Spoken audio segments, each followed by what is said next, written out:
and welcome to the second annual Cinephiles Award Show here on the Cinephiles YouTube channel. I am one of your hosts for this afternoon/evening, depending on when you're watching this, John Rocha, joined as always by my co-host on the show and the man who loves films so deeply and worships them, who is a director, writer, producer, and co-host on the Cinephiles, Steve Morris. How are you, Steve? Well, first of all, I'm thrilled to have a full and complete introduction, and you are absolutely right. I do love films, and what I'm so excited about is this is our chance not just to celebrate one great film of the past, this is our chance to celebrate all the incredible filmmakers of this year and to do it with the help of all of our supporters who are just as much in love with movies as we are. I mean, that's an incredible thing. And to have all of their contributions, their votes, their comments, and their presentations is absolutely thrilling. Yes, you're absolutely right, Steve. I feel the same way. And it's one of the things that I really like about this show that we do specifically. We do a lot of live shows, we do our episodes, but this is great because we get to hear from the fans from all over the world and all over our Patreon, and our people who are not necessarily on our Patreon, who get to give us their points of views on all of this. Of course, every single category here, every single winner is voted on by you all there here in the Cinephiles fandom. And we will tell you the nominees, and we will play you the winners in a fun little video. And we've got great guests who have been very kindly recorded intros for some of the categories here on the show. So sit back, relax. This is going to be a lot of fun. And some of you may recognize some of the people as former guests on our show, but also as members of our advisory board, Steve. And I have to say, that's been one of the greatest things over the last year, is getting to know all the people on the Cinephiles advisory board and meeting up with them every month to talk about their feelings about what films they're into, how the year of films are progressing, and now to get some of them to present categories. It's going to be a lot of fun for sure.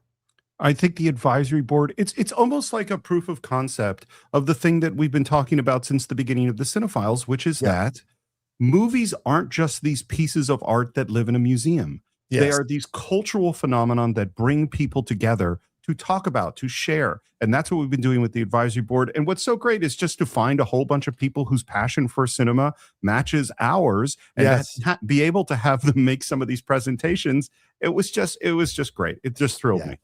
Yeah. And just to let you guys know, this year on this ceremony, we are trying something very new, something interactive with you all who are watching us or who are on social media right now.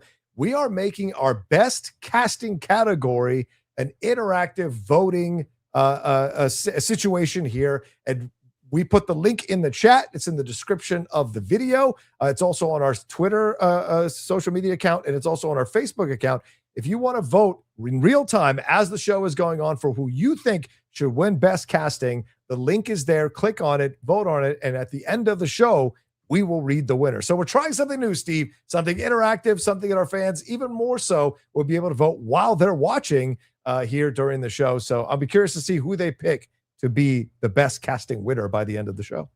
Well, the Academy decided to do something new this year by adding this category. And I actually think in a weird way, it's a good way to do it, because one of the things we've talked about since starting the award show is that it's the conversation around the movie that's interesting. And so as we reveal our results, we're not just going to reveal the winner, we're going to reveal the percentages. We're going to reveal people's write-ins, and we're going to mention people's comments.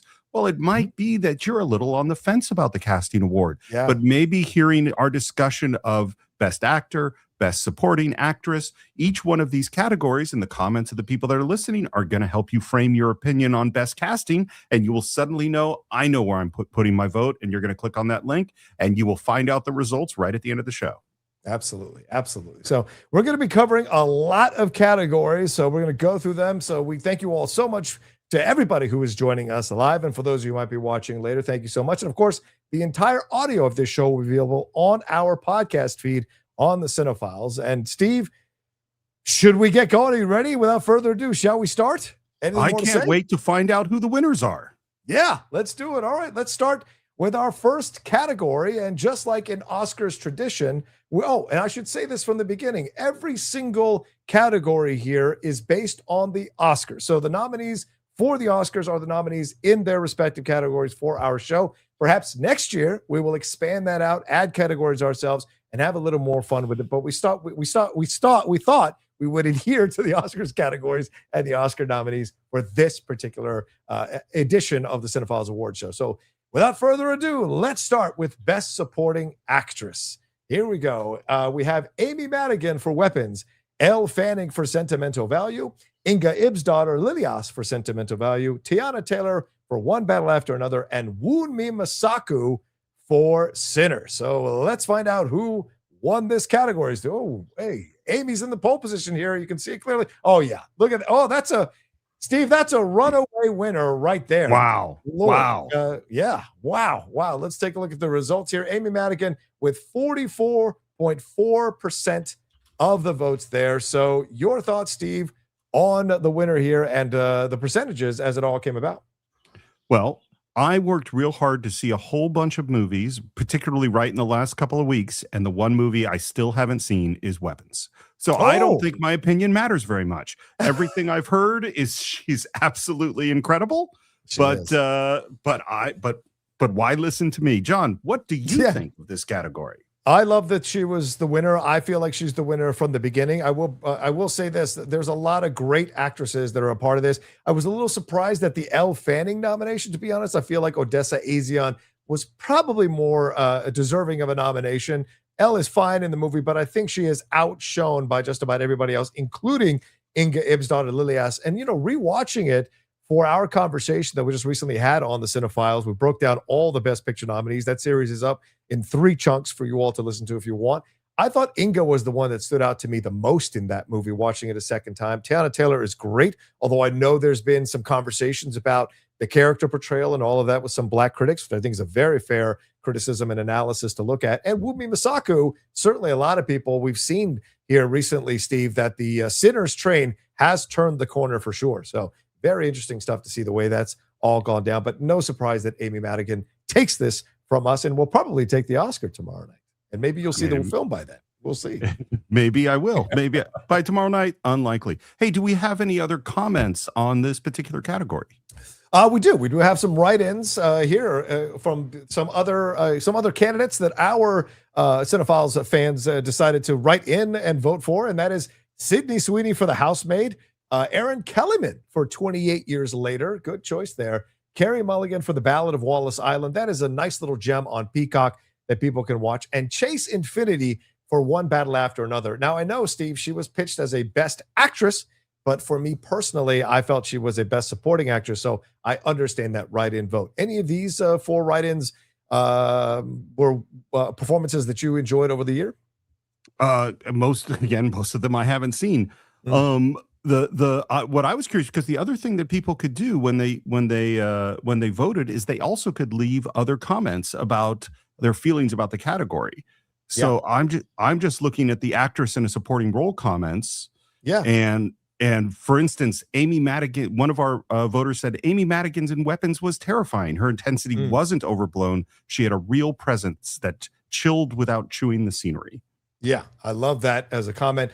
I saw a few of these as well for Best Supporting Actress that I thought were ones to highlight and talk about as well. And someone wrote here, as you said with the Madigan, when Amy Madigan enters the movie, she completely takes it over. That could also be said about Tiana Taylor, but on repeat viewings, Perfidio's effect has lessened on me ever so slightly, while I still shudder to think about Aunt Gladys, which is great. Tiana's electric performance carries the first hour of One Battle After Another. Someone agrees with me in one of the comments, saying a breakout performance for Inga. I hope to see her in many more movies. So much fun and awesome to see these amazing ladies and their performances. That was just some of the comments that we got here. And we'll be reading those comments throughout the show, depending on the category, what people thought about the winners and about the nominees and who they wanted to write in for this. Steve, any more to say on Best Supporting Actress, or shall we move on to our next category? We got a lot of awards to go through. We do. Let's move on to Best Production Design, and now we will welcome one of our first guests to do a really fun intro for Best Production Design. Let's take a look at it now. Hey, everyone. Judd Winnick here, cartoonist, writer, reality TV has-been, proud member of the Cinephiles Advisory Board, and cartoonist and writer on the Hilo series. 10 years, 11 books, going strong, and my brand new one, the mighty, and most importantly today, honored presenter for the Academy Award for Best Production Design. Production design. Production design is practically everything you see on screen that isn't the actors. It's the blue milk on Tatooine. It is a parade of fish teeth that line the walls in a shark hunter's home office. It's the house that overlooks a baseball field that you had to build so he will come. Production designers are world builders. They really are. And these are the nominees for this year's production design. For Frankenstein, production design, Tamara Deverell. Set direction, Shane View. For Hamnet, production design, Fiona Crombie. Set direction, Alice Felton. For Marty Supreme, production design, Jack Fist. Set decoration, Adam Willis. For One Battle After Another, production design, Florencia Martin. Set direction, Anthony Carlino. And for Sinners, production design, Hannah Belcher. Set direction, Monique Champagne. So here is to all the world builders.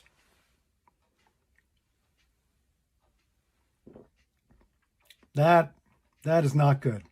That was a very bad idea. That was not good. No. He goes, Steve, from the great Judd Winnick, drinking some blue milk, introducing the production design category. First of all, your thoughts on the video and your thoughts on the nominees, my friend. I love Judd, and anyone who has a kid and doesn't know about his books should definitely check them out. They're great. My son has had the entire collection, or still has them. He's 14 now, so he doesn't read them as much anymore, but he absolutely loved them. Check them out. I think this is a fantastic category. For me, the most impressive production design movie is Frankenstein. But frankly, I would be happy if a bunch of them win. And my second choice is probably Sinners. How about you? Yeah, I think Frankenstein is the way I would go as well. I think there's a lot of other choices within this category that are fun to consider, but production design, I just was so wowed by what we got in Frankenstein. I'll be really surprised if our fans don't feel the same way. So let's take a look and see who they chose for best production designs. All right, here we go. Okay, Frankenstein. Wait out to the front. Oh, wait, hold on. Sinners is coming up strong. It is a neck hand. Oh, wow. Oh, John. Wow. Sinners. That was a race, man. Yeah. I mean, that was so close. It seemed like for sure that Frankenstein had this thing in the bag, and then Sinners come on. And this category kind of feels like what's happening right now, Steve. That it felt like One Battle After Another was ahead by so far in the Oscars and was going to win. And then Sinners, ever since they got 16 nominations, Sinners has been coming on strong. And so no surprise that they take it with our fandom here for production design. A little bit of an upset, in my opinion. Your thoughts? Well, this is the variable for me with all of these movies, is that to me, if I'm only judging production design, it's Frankenstein hands down. Right. But the movie Sinners, for me, from my personal experience, I loved, and Frankenstein, my feelings were a little bit mixed. So the question is, how much does the movie result or the movie feeling affect the category? Yeah, good call. And looking at this again, just there, Sinners, just 36.8 versus 33.6. That was close. Marty Supreme, I'm really surprised Marty Supreme showed out and had a bigger number than Hamnet, which I thought was very extensive with their production design. So, yeah, in the end, a surprise winner there for Sinners overall. And, Steve, do we have any other production design comments? Do we have people who had other nominations? Absolutely. It's funny you mentioned Marty Supreme, because one comment says that Jack Fisk, designer of Marty Supreme, is a legend, and how he has no Oscars for his incredible work feels criminal. He creates such a familiar yet new atmosphere in this movie, palpable and dirty, yet stylish and chic. It's a great comment. Another comment, and maybe this is to the point I was saying, as extravagant and stylish as Frankenstein is, no movie made me feel like I was in a specific time and place quite like Sinners. Yeah. Well, we also got... Go ahead. Sorry, go ahead. Yeah, I was saying we also got 2 comments about Fantastic Four, which I was really surprised to see that were included in this, Steve. But I'll read one of them. Fantastic Four First Steps undoubtedly should have been here. This category is an egregious example of the Academy voting for, quote, best movie with production design instead of best production design. That's a fair criticism. What do you think about that, Steve? Well, I agree completely. And I think, I liked Fantastic Four. I think it was perfect. No, I didn't. But the central thing of Fantastic Four was creating that particular world, and I found that world to be totally convincing. Yeah, I agree 100%. 100%. All right, let's move on to our next category. Steve, take it away. So the next category is for best editing, and I don't have the nominees in front of me. So can you bring up that slide? Absolutely. Otherwise, I don't need to know what to read. So we go. It's F1, which is Stephen Mirioni, Marty Supreme, edited by Ronald Bronstein and Josh Safdie. One Battle After Another, Andy Jurgensen. Sentimental Value, Oliver Bougie-Coute, which I'm sure I pronounced incorrectly, and Sinners, edited by Michael P. Shaver. Well, Steve, you're an editor, so when you're looking at a movie, what are you focusing on to see that it should qualify for a best editing? And what do you think about these nominees? Well, first of all, I like all these films. I mean, this is some great work. I think the challenges in editing F1, which is an action movie, are fundamentally different from the challenges editing something like Sentimental Value or Sinners. Or Marty Supreme. Marty Supreme has an incredible kinetic feel. And basically, I've never been watching a Paul Thomas Anderson movie where I didn't feel that not only was the editing brilliant, but also a clear and unique vision. What are your thoughts on this category? Yeah, I'm really, I'm not an editor. Yes, I edit some of my YouTube videos, but like very rudimentary on iMovie. I do not have that expertise. But I know for me, editing and pacing go hand in hand as a very novice analyst of editing in movies. So I kind of look for that kind of stuff. And I like the Marty Supreme editing if it keeps me on my toes. The F1 editing, if it makes me feel like I'm in that car, those kinds of things as they're shooting from one shot to the next, the way those races are editing from behind the car to in front of the car to around the car, those kinds of things. So I look for those kinds of things when I look for editing, but I would be the last person who anyone should rely on to tell you who should win this category, because I don't really know. I just look at what seems to be obvious to me. And I'm sure editors like you and other editors and editors in this category know specifically what catches their eye as an editor, for sure. Well, now I regret even asking you the question. Why? Well, you just told me you were unqualified. It's like asking me a question. It's like asking me a question to predict something. It's like, well, you can ask me, right? But I don't have a lot of faith that it's going to come out right. Yeah, exactly. As we just saw, or about weapons. That's for sure. Well, let's find out who. Let's find out who won the editing race here, Steve. All right, here we go. Wow. Ooh. F1. No, it's the same thing. One Battle After Another coming from behind. John. We have another come from behind win for One Battle After Another. Wow, that is surprising. They got smoked in the last category with Sinners coming from behind to take it from, and now they take it from F1. I'm very surprised by this. What are your thoughts on One Battle After Another editing wise? Do you think it's better than F1? I actually think the split really is between popular popcorn movie and artistic favorite for the last 30 years. And It's just a question. And I think they battled it out. And this is why I'm so happy that we show the percentages in our show, because the Oscars are binary.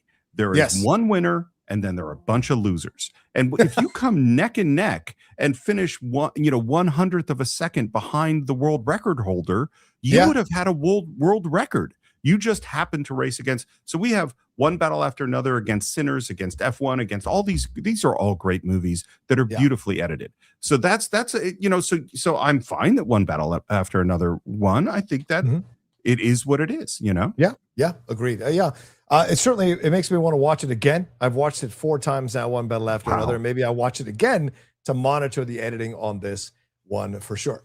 All right, let's move on to our next category. Well, no, actually, I got some comments. I got some comments here. Please go ahead.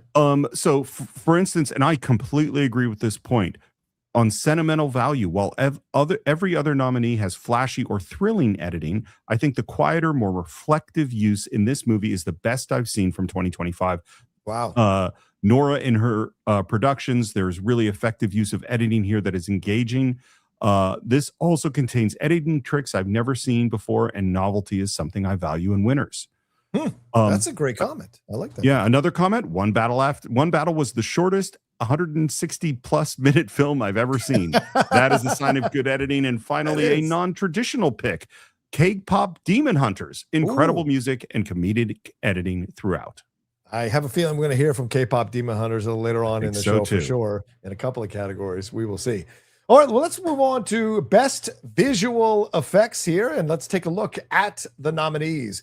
They are Avatar: Fire and Ash, Joe Letteri, Richard Bainham, Eric Sinden, and Daniel Barrett. I feel like next year we should put some music under us doing this. F1, Ryan Tudhope, Nicholas Chevalier, Robert Harrington, and Keith Dawson. Jurassic World Rebirth somehow got in here. David Vickery, Stephen Applin, Charmaine Chan, and Neil Corbould. Sinners, Michael Rala, Espen Nordahl, Guido Walter, and Donnie Dean. And The Lost Bus, an Apple TV film with Matthew McConaughey, Charlie Noble, David Zaretti, Russell Bowen, and Brandon K. McLaughlin nominated there for Best Visual Effects. So, Steve, what are your thoughts on the nominees and your feelings around these movies here? So I have not seen two of the films, Jurassic Park or Jurassic World, because frankly, I don't care. And I'm sure I will watch it at some point after several cocktails on my TV. And I haven't seen The Lost Bus. But how do you beat Avatar? I mean, that's just, to me, that's the whole conversation. I didn't love the movie. I got exactly out of Avatar what I expected, which is I wasn't bored. It totally worked. It's visually amazing. And I completely forgot about it as soon as I walked out of the theater. That being said, it is amazing. I don't know how you beat it. Yeah, I agree with you 100%. It's a stunning film when you watch it. I mean, but my criticisms of the movie this time around were at some point the visuals are not enough. And the story kind of lacked this time around, but the visuals was still utterly stunning. The reason I sat there for 3.5 hours and watched the whole thing was because of how much I was wowed by what James Cameron was able to do, and the visual effects people who are nominated here that created the world of Pandora and all the new tribes that have come through here, and the new locations that we saw in the movie. But that is my odds-on favorite as well, or odds-on favorite to win as well. Well, let's find out what our Cinephiles fans thought and who won this one. Yeah. Oh, whoa. F1 toe-to-toe. No. Avatar. Yeah, so there's a brief moment at the beginning where it looked like it was going to be a fight. And then, no. Cameron stepped in and said, I'm going to Titanic your ass. That's what happened right there. It's cute that you showed up, F1. Bye. Basically is what they said here. Yeah. I mean, what a number. 43.5% of the vote, Steve, to 24.3 F1. Jurassic World, I'm really surprised. Only got 3.5% because, we just criticized the idea of, well, is it the best production design, best movie production design, or best production design? And I think the same thing happened here. People didn't like the movie, so they didn't vote for it. But I mean, those dinosaurs were pretty amazing. Sinners was great, and Lost Bus. I think the way they were to bring the fire to life in that special effects. I have to say, I haven't seen the movie. It's amazing. So highly recommend that one on Apple TV Plus. Irregardless of his interview with Chalamet recently, you should still watch the movie. McConaughey is fantastic in that film. But let's take a look at some of the write-ins. We only had one write-in, and that was for Superman. Steve, I think this is a fair point. Maybe even Superman and Fantastic Four and all the superhero movies should be considered for these. Are you surprised that Superman was only a write-in and didn't get an Academy Award here? Well, since I haven't seen two of the nominees, I can't say whether or not this is a snub, but Superman looks great. I mean, it's so, to me, in any other era, the James Gunn Superman would not have been a divisive movie. But for some ridiculous reason, it became a divisive movie. And I think that affected every single thing around it, including box office and including nominations like this one. Yeah. Well, I mean, you know how it is nowadays. Nothing gets away unscathed. But in the end, that's what happened, I think, with Superman with a lot of people. So we only have like 3 comments from our fans here over visual effects. I'll read them here. Avatar. I mean, it's Avatar. They should probably just preemptively give this award to James Cameron any year an Avatar movie drops. Not a bad suggestion, Steve.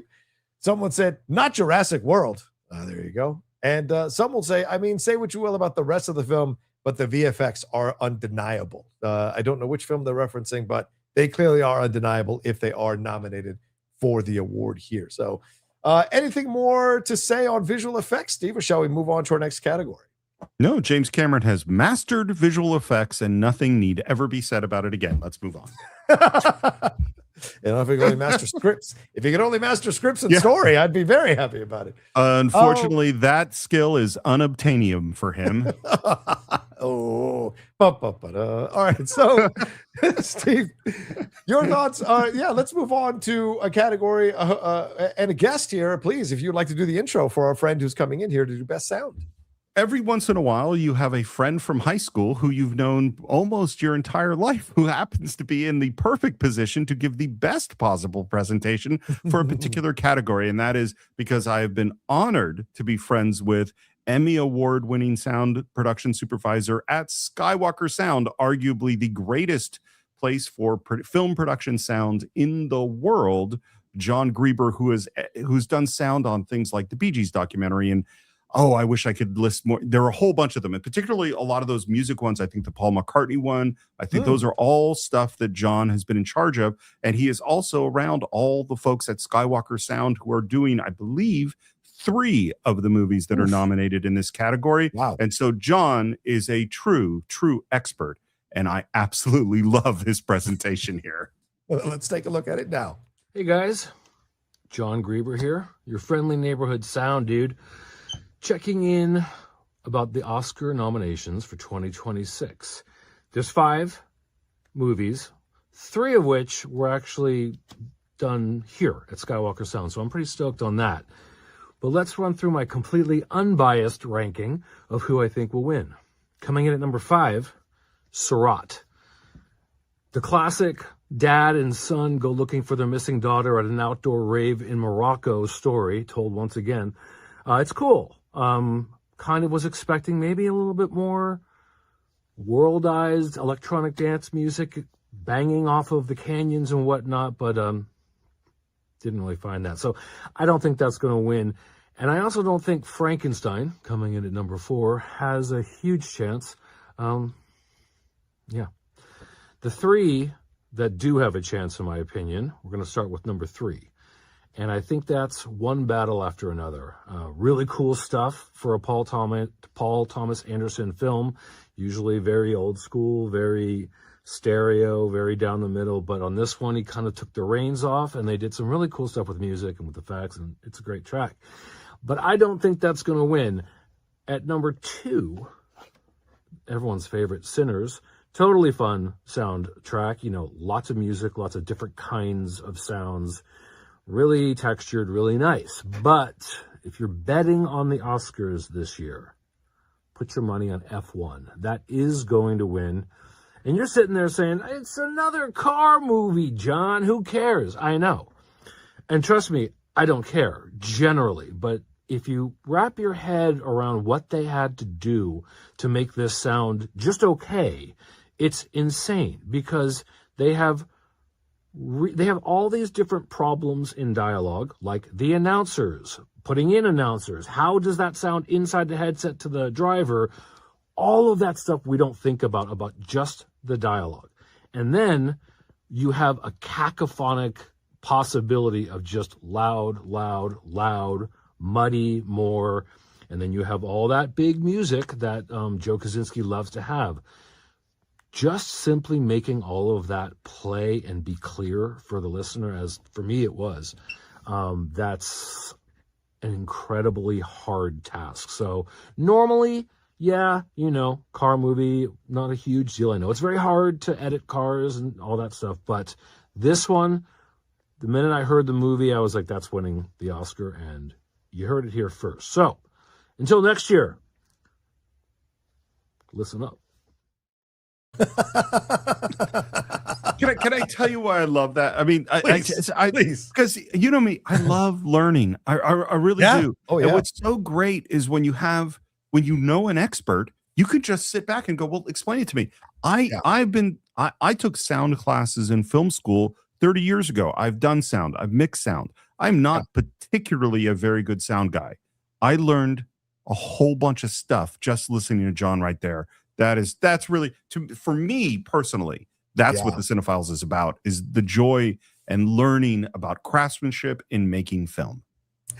I also think that John has a very, how can I say this? John has a very strong opinion on these things. And I love that he took the time to offer his opinion on every nominee and try to put his finger on the scale and say who should win and who should not win. And I love that. I think that's amazing. This is his field. He would know. And so, of course. As you said, it's good to learn, to hear his points of views and hear his analysis of why certain films should be nominated and should win because of the way they did the sound. And I think that's so great. And we're very honored to have John be able to do this for a second year in a row. And Steve, I think we're overdue to have him back on the show at some point for another film. Would love to have him back. He was a great guest. He came on for There Will Be Blood. And I'll let you in on a little secret, something I discovered last year. We were reaching out to various people as presenters. And as we were reaching out, we reached out to at least one member of the Academy. And I said, you can come on and you could say who you voted for and what you're thinking about these movies are. And they wrote back, it is against the Academy rules for someone to say who they voted for. So this person who is a great guest and has been a guest on the Cinephiles politely declined to participate. And so what I think is so interesting is like, I love listening to the expert say their reasoning. This is why I think this, and this is why I think this, because we're all speculating from the outside as non-sound people or non-production design people. The people actually doing the voting in the Academy largely are the people that are doing those particular jobs. So I love hearing that. Absolutely. Well, let's find out who won Best Sound and if John Grieber was right. Let's see what the fans voted for. All right, John Grieber's pick, F1, way out in front. Seems to be out in front the whole time. I think John was right. I think he was very, very clear. Could we have him predict presidential elections and maybe the stock market in the future? Because we could use that. I agree with you 1,000%. Let's take a look at these results again. It is a blowout, Steve. 62. This may be the biggest blowout we've had yet on the show, I think.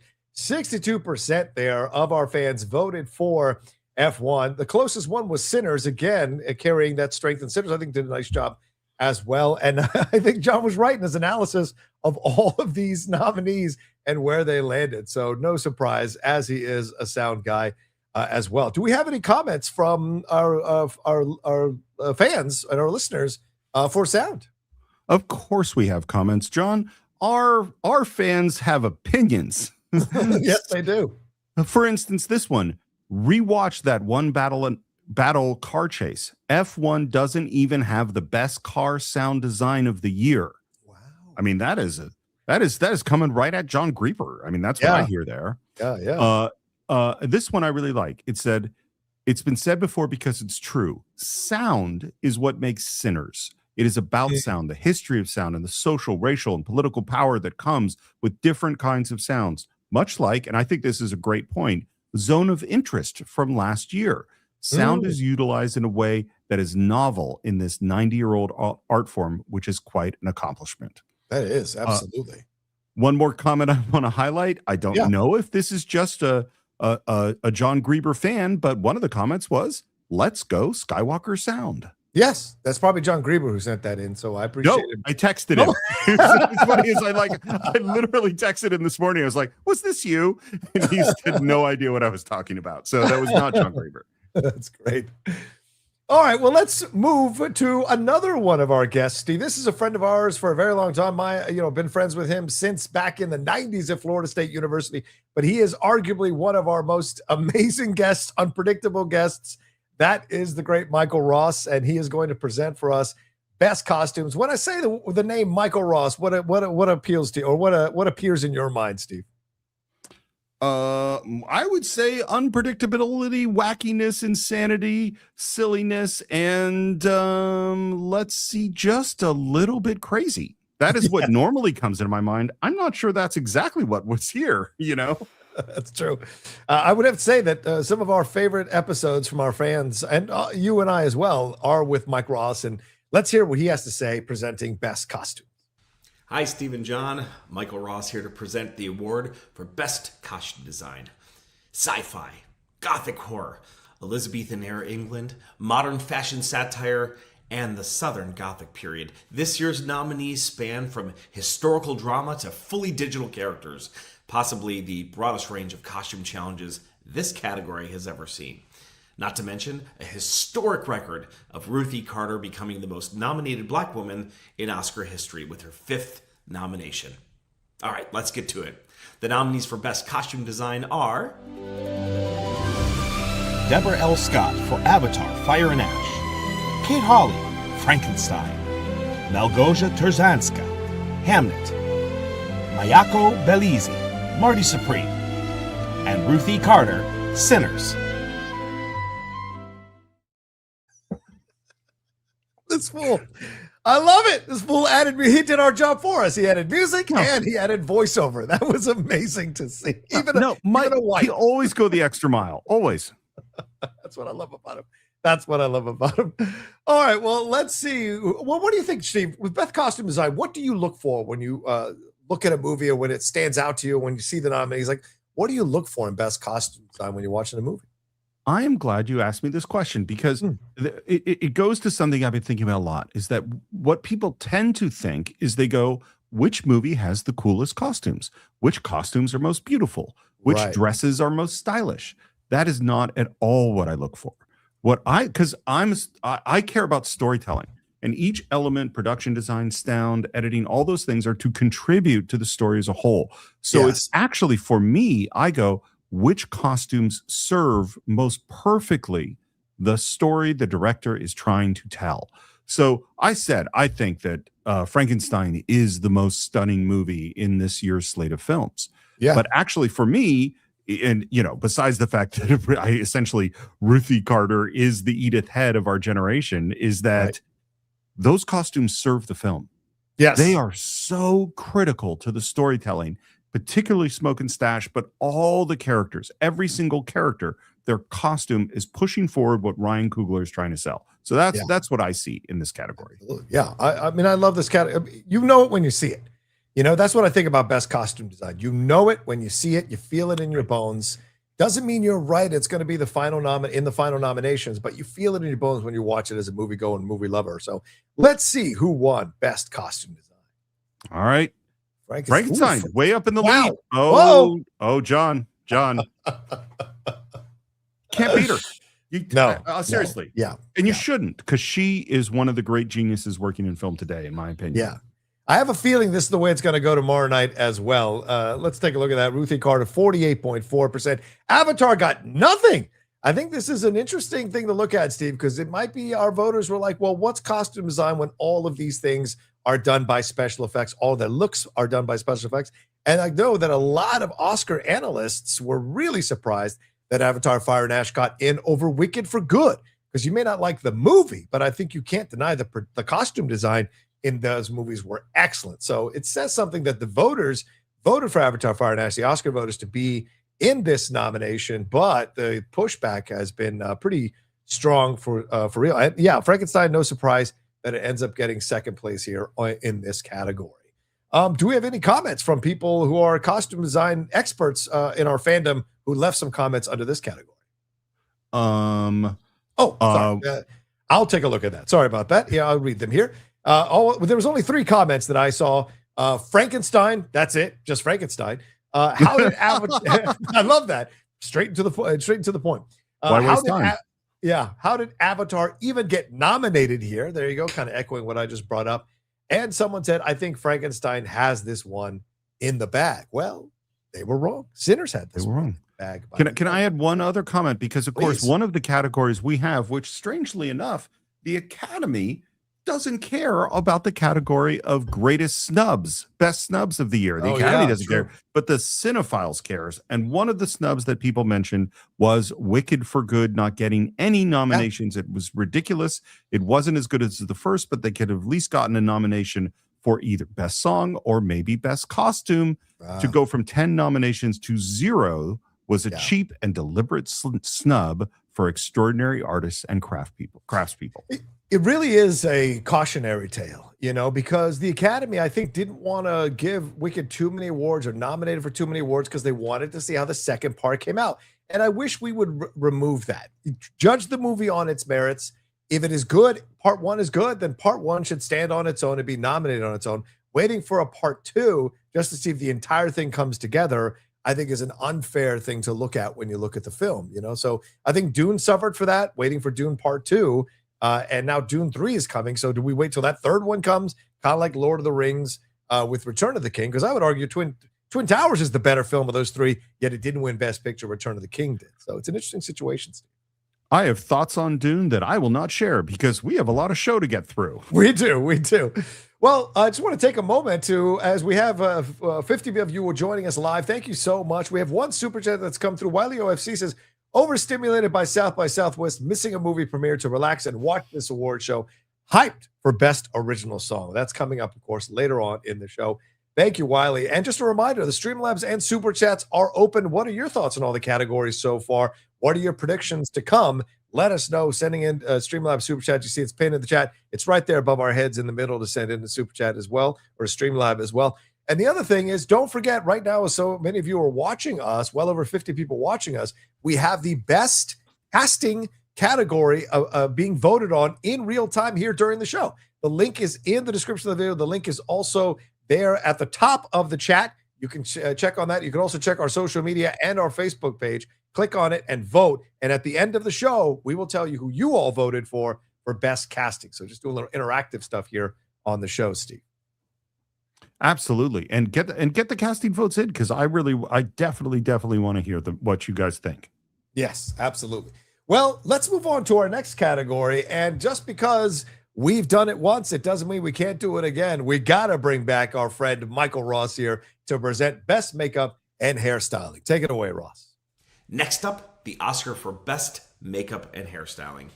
This year's nominees showcase the full spectrum of the craft, from kabuki theater traditions to MMA fighter prosthetics, gothic monsters, and even beauty horror satire. Together, they highlight how makeup and hairstyling can either disappear into realism or become a bold visual language that defines the world of film. The nominees for Best Makeup and Hairstyling are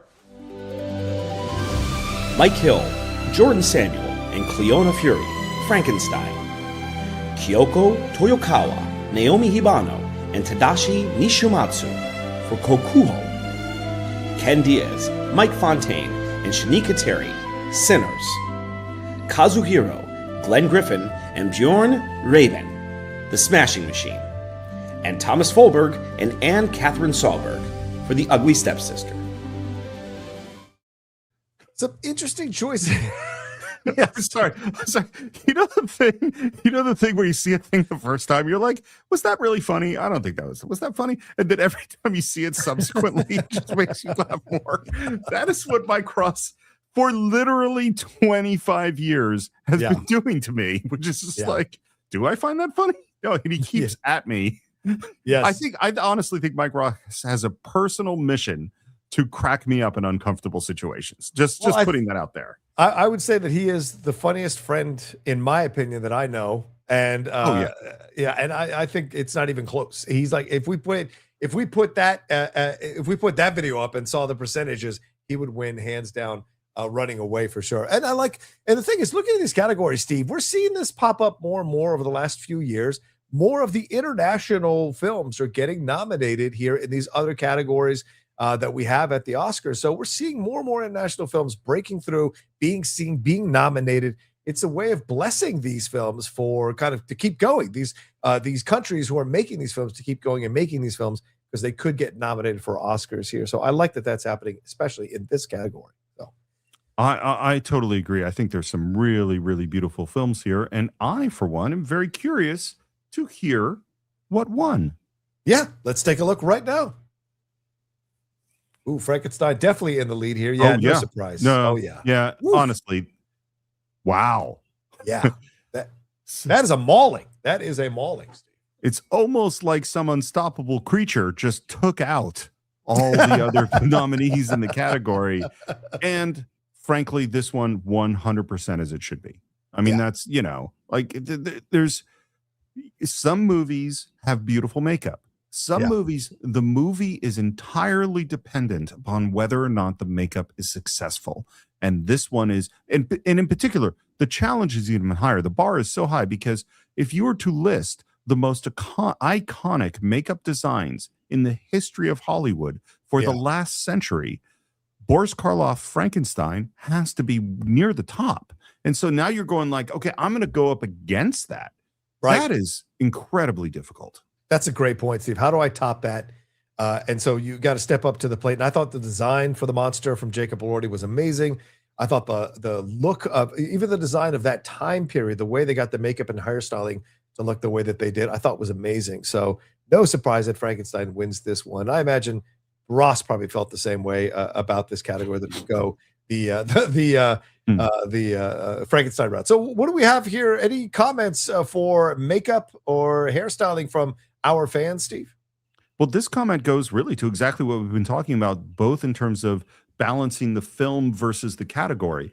I thought this was a total misread of an adaptation of Mary Shelley's masterpiece.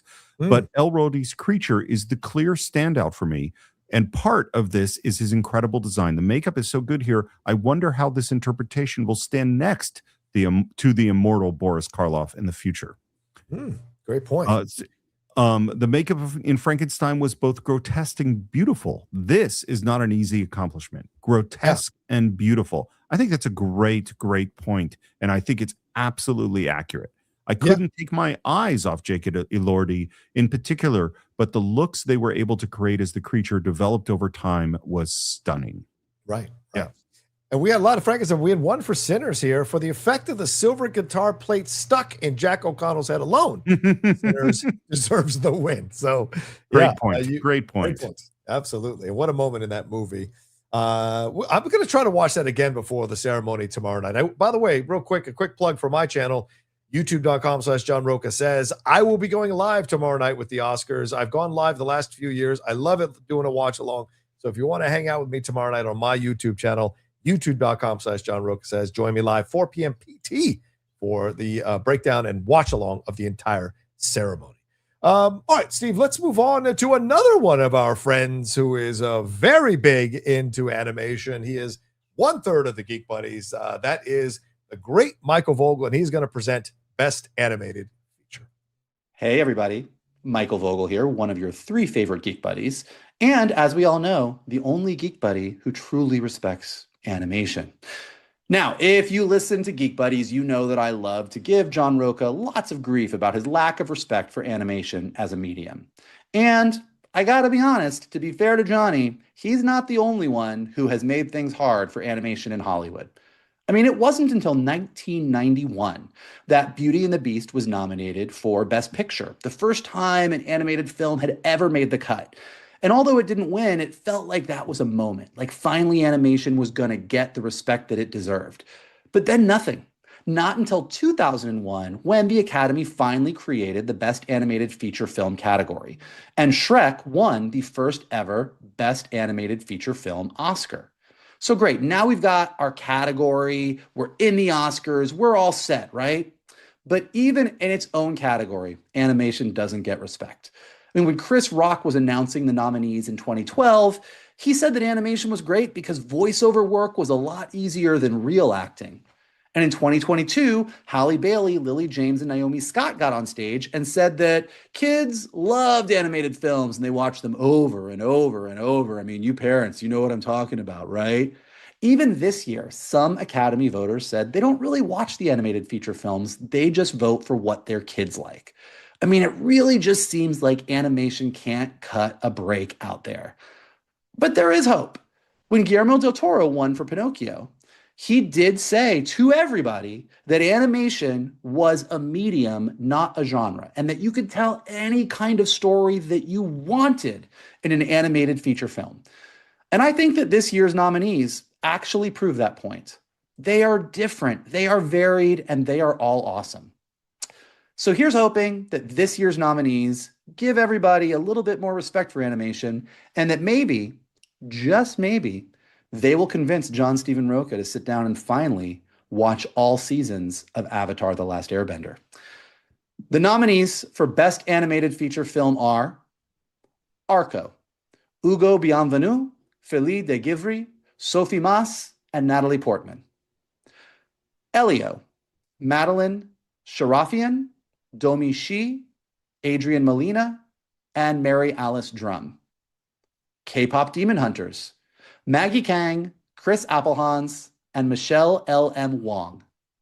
Little Amelie, or The Character of Rain, Maïli Valad, Lian Chauhan, Nydia Santiago, and Henri Magalon. Zootopia 2, Jared Bush, Byron Howard, and Yvette Marino. Feels Oh, like wow. Mr. Vogel kind of called you out a little bit there, John. I've never, I'm in a I've state watched of many shock. Oscars. I'm in a state of shock. I don't recall me being the reason the animation is not respected at the Oscars. That's what I mean, hear. What the hell? I was just minding my own business, watching this video, and all of a sudden I caught a bunch of strays. Look, I love animation. I'm just more selective of the animation that I watch. Let me show you the amount of sports films Michael Vogel has watched in his lifetime, and we'll see who's compared to what. I'm just saying, I've watched a lot of animation. I'm looking forward to seeing who takes this category. And there's a lot of great films in this category. And I personally am very happy to see some of these films being nominated. And I enjoyed these films, although I do think there is a clear favorite here, Steve. And so many people have been saying so for sure. So first of all, next time you host the ESPYs, I think you should call Michael Vogel out for his lack of support for the sporting world. Second of all, Wouldn't that be nice? this is the worst admission of me for the whole thing, but I believe in full transparency. Yeah. When my kid was 7, 8, 9, 10, 11, or even 12, I saw every single animated film that came out, and many of them were terrible. Yeah. Could not get him to watch any of the animated films. The plan was that in the last week, we were going to watch a movie every night. Good luck with doing that with a 14-year-old. He said, absolutely no. I've seen none of these films. John, take it away. Okay. Well, let's find out who won Best Animated Feature here at the CineFiles Awards Show. Oh, yeah. K-pop is going. Oh, Zootopia. Oh, well. Yeah. No. Wow. Surprise there. Wow. That might be the record. 66. Yeah, that might be the 66. biggest difference here for sure, Steve. Look at this. 66.3% for K-pop Demon Hunters. Zootopia certainly put up a fight in the first couple of quarters. I'm going to use sports terms because Michael called me out for animation. But in the end, K-pop Demon Hunters took it there in the second half and crushed Zootopia, kind of like the Seattle Seahawks crushed the New England Patriots in the most recent Super Bowl. Michael would know anything about that. But I will say this, Steve. I'm so happy that Elio got nominated. I liked Elio. I'm one of these defenders of that film. I know they changed the film up from what it was supposed to be. I wish they'd had the guts to make the film as they originally intended and pursued the storyline that they wanted to pursue with that film. But for me, being a chubby Latino kid growing up who was in love with the stars as well, there was a lot that I saw in that movie that reminded me of when I was a kid. And so for me personally, I thoroughly enjoyed that movie. And it is one that I've seen and enjoyed 3 times now overall. And I recently saw another animated feature that Hoppers, that I thoroughly enjoyed as well. So get off my Johnson, Vogel. I do love animation, just not as much as you do. There we go.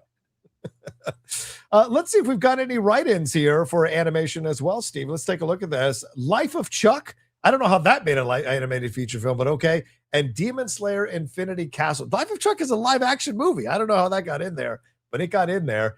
Demon Slayer, and maybe there's some animated sequences in the movie. But Demon Slayer Infinity Castle, I know that's a big, big film for a lot of people, Steve. So no surprise that Demon Slayer got in there as well. And we've also got comments from some of the people from some of our fans for the animated feature comments. Someone wrote, "The Day the Earth Blew Up," a Looney Tunes movie. That's one that people should be looking at. My biggest shock of the year was that this was a genuinely great family film talking about Elio. But there is some negative comments here. A weak sauce year in the animated category. Not that any of these films are bad. I just wasn't too passionate about any of the films listed here.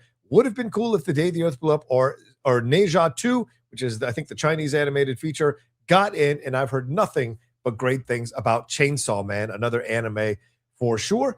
While I enjoyed all the animated features that are nominated this year, Little Amelie or The Character of Rain struck a nerve with me that few other films have in recent years, and people pretty much across the board for the other comments are crowing about K-pop Demon Hunters. K-pop Demon Hunters is the movie of the year there. So anything you want to weigh in on for animated before we move on here, Steve? I am deeply offended by people who weigh in on stuff they know nothing about. So the answer is no. Okay. All right. Well, let's move on to our next category, and that is Best Song. And we move on to another board member of ours, Steve, Mackenzie Horner, who is going to deliver the nominees for Best Song. Let's hear from him now. Hello, John and Steve, and my fellow cinephiles. This is Mackenzie coming to you from Toronto, Canada. And if anything goes wrong during this awards ceremony, feel free to blame Canada.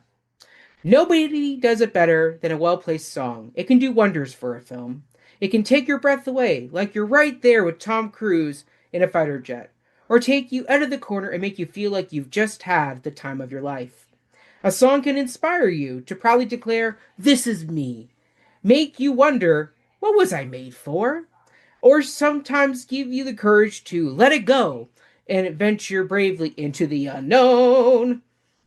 Or during those times when the proverbial or sometimes literal raindrops keep falling on your head and it feels like the writing's on the wall, there's always a song to remind you that you've got a friend in me, that you can still feel the love tonight, and that your heart will in fact go on.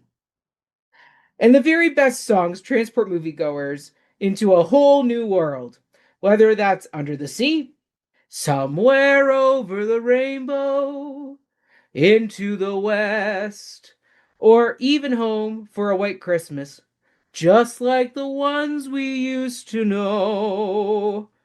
So tonight, in honor of the songs chasing something golden that had us sometimes saying, "Dear me," and occasionally admitting, "I lied to you," which, to be fair, is rarely a great lyric to quote in real life, it is my pleasure to announce the nominees for Best Song.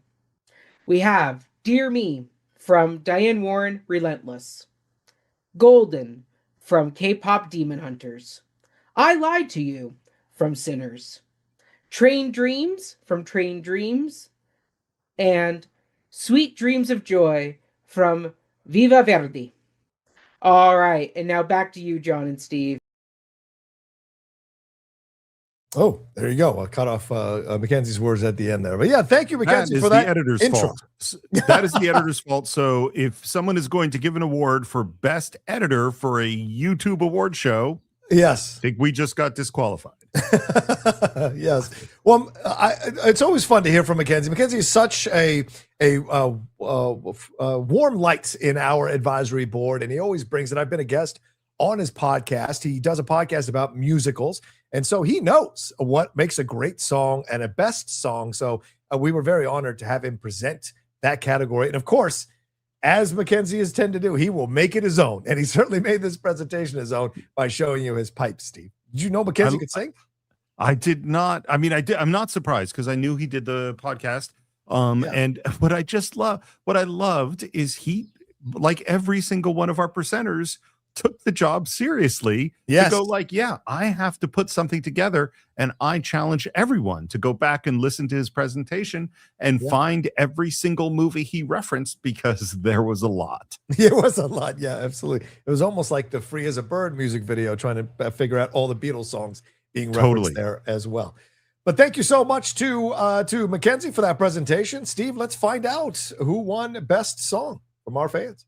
I have a guess. Ooh, It's closer than I thought it would be. Wow. Okay, closer than I thought it would be. I agree. But Very not surprising. Close. Yeah, in the end, yes. K-Pop Demon Hunters, a lot of people thought Golden was going to win. It wins with 48.7% of the vote. I lied to you, though. Put up a hell of a fight all the way to the end there. But Golden took, and I was really surprised that Train Dreams got as many as it got by the end. But no surprise that Diane Warren, so that's probably one of the worst Diane Warren songs she's ever written. And writing a song about yourself in a biography about yourself, it's a little bit too far for me personally. But I like that Golden won, and I'm not surprised at all. Steve, what are your thoughts on any of this? I have no thoughts. I will refer people to my previous taking of the fifth in this particular category. Okay. Well, I think a lot of people do feel like that is going to win the K-Pop Demon Hunter song Golden. Yeah. We'll see, of course, tomorrow night. Some of the comments we got from some of our Cinephiles fans. I lied to you. What a voice. What a performance. So rich and intense and so very original. Someone also said it could be any song from K-Pop Demon Hunters. I don't care. They were all great. A juggernaut that has transcended the movie space and taken over the culture as a whole. That's a reference to K-Pop Demon Hunters as well. Let's see. I have absolutely no problem with the fact that Golden will win original song, but it would be sick as hell if I Lied to You could make a surprise upset. Get Diane Warren out of here, though. So there you go. So yes, some tough situations there for Diane Warren, who has not won that many Oscars. I think only maybe once or maybe not at all. I think once she's won. I don't know, but she certainly knows how to write a song to get nominated. She does. Oh, God, she does, for sure. And I think she wrote my favorite Oscars nominated song ever. I Don't Want to Miss a Thing from Armageddon. One of our favorite episodes on this show. That song is one of the great Oscar songs, 100%. And I will cry. I know I make fun of that movie and I will continue to, but I like Armageddon and I will cry every time that song plays at the end. 100%. Absolutely. Absolutely. Well, you can't have songs. Well, I guess you can't have songs without a score, but it's always great to have a score as well. It's true. So that's my very clumsy segue to tell you that we are moving now to best score. And now we're getting a double bill of people presenting best score. Two of our friends, and of course, two of my fellow geek buddies, Michael Vogel and Shannon McClung. Let's hear from them now. Good evening. I am Michael Vogel. And this is Shannon McClung. And as geek buddies and score whores, we have been asked to come on the Cine-Files and announce the nominees for Best Music Original Score. Original score, best original score, Michael. That's why I have my Hawaiian shirt on, because this is how I usually score. Is it the best score? I'm not sure, but in terms of consistency, Shannon? Yes. We are not doing this. We are not doing your dumb geek buddies shtick. This is the Oscars. This is Cine-Files. This is the Academy Awards. I mean, come on, show a little bit of respect to the category here. I mean, music is a huge part of what makes movies magic. Can you picture E.T. without or Jaws without bump bump bump bump bump bump bump bump bump bump bump bump this? Can you picture me scoring to bum bum bum bum bum bum bum bum bum? Is it sexist? Is that it? Is it sexist? It's a little bit sexist, I think. It's a little. I mean, I'm less concerned about the sexism than I am with the fact that it's just a really, really dumb joke. Bad joke, sexist, and I'm not paying enough respect to what we're doing, is what you're saying. Yeah, so, let's show a little bit. Hold on, I got it.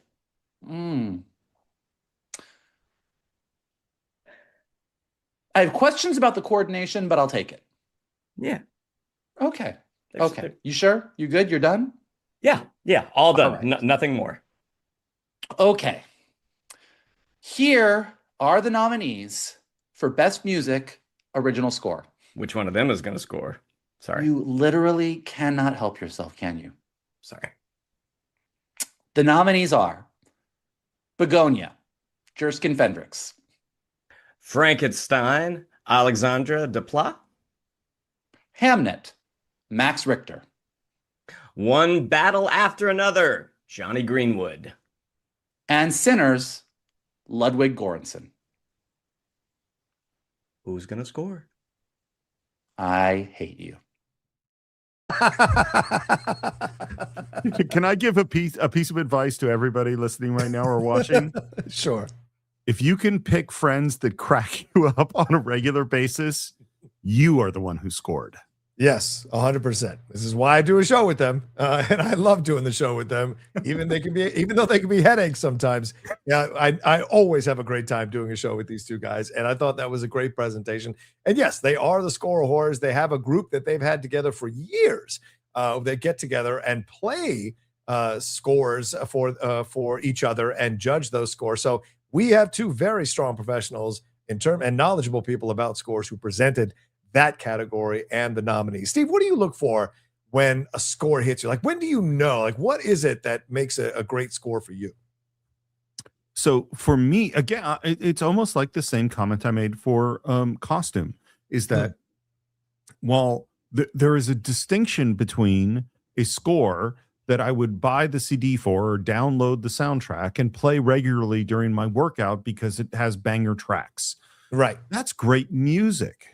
But that's not actually what I look for as a great score. Right. What I look for as a great score is how does it contribute to the film as a whole. Mm-hmm. And this is the thing. I don't think there's a weak score in this list. I think they're all great. I think they all serve their purpose. But for me personally, Sinners is a film about music. Yeah. And that's the difference, is that is that it is I mean, the music is fantastic, but the music in terms of telling the story, the music in terms of how it interacts with what's happening on the screen, and the music in terms of setting time and place, Sinners, hands down for me, is the best score of the year. Yeah, that's pretty much been the predictions across the board that Sinners will take this thing, and I'm not surprised by it. But I think this was a very strong year for scores. I agree. I've seen people come back and say like, "Oh, this maybe isn't the strongest year for movies." My co-host on the Hot Mic, Jeff Snyder, says it all the time, which I think is utter crap. But I would say that the scores themselves, to me, in my opinion, have been some of the best scores we've seen in a long time throughout the year of movies, and I think it's very hard to have narrowed it down to just 5 nominees for this category. Again, I will push my idea that we should have more nominees, but whatever. Let's find out what the fans think about who should win Best Score. All right, here we go. Oh, it's wow. No, sorry, that's the wrong one. Sorry about that, guys. Let me play the right one. Hey, listen. Halfway through it, I've made one mistake. That is not bad. Let's take a look at this one. La La Land did not win, folks. No, it did not. Yep, that is what we expected to see. That's not surprising in any way. Yeah, I'm very surprised that Frankenstein got nothing. That no votes at all, 0%. I thought that was a really great score from Alexander Desplat. Max Richter's score was great as well. Begonia's score, having recently watched it again for our conversation on our Oscar series, stood out even more a second time around. I do love the One Battle score, but I'm with you, Steve, of course. Ludwig Göransson's score for Sinners was just utterly stunning. And I think Ludwig is starting to move into this pole position as one of these like Hans Zimmer, John Williams type of composers where you know the identity of that composer by the music before you hear his name. And so I'm not surprised. And his work with Ryan Coogler certainly has been a fruitful one for sure. So yeah. We did have go ahead. Yes, go ahead. Yeah, there were a few comments on you were going to do write-ins and I interrupted. Yes, I was. Yeah, no worries. Let's we have one write-in that came through. That's Marty Supreme. I agree. Again, a good year for scores. Daniel Lopatin's score and Marty Supreme was amazing as well in this. I also would put the Train Dream score in this. It was not nominated, but I would have put the Train Dream score in here as well, Steve. As I said, a very strong year for scores. Yeah, there weren't a lot of comments. They basically reaffirmed what we've already said. Music is part of the story in this excellent film from Coogler and has to be Sinners. I ended up listening to the soundtrack on a loop for weeks after watching.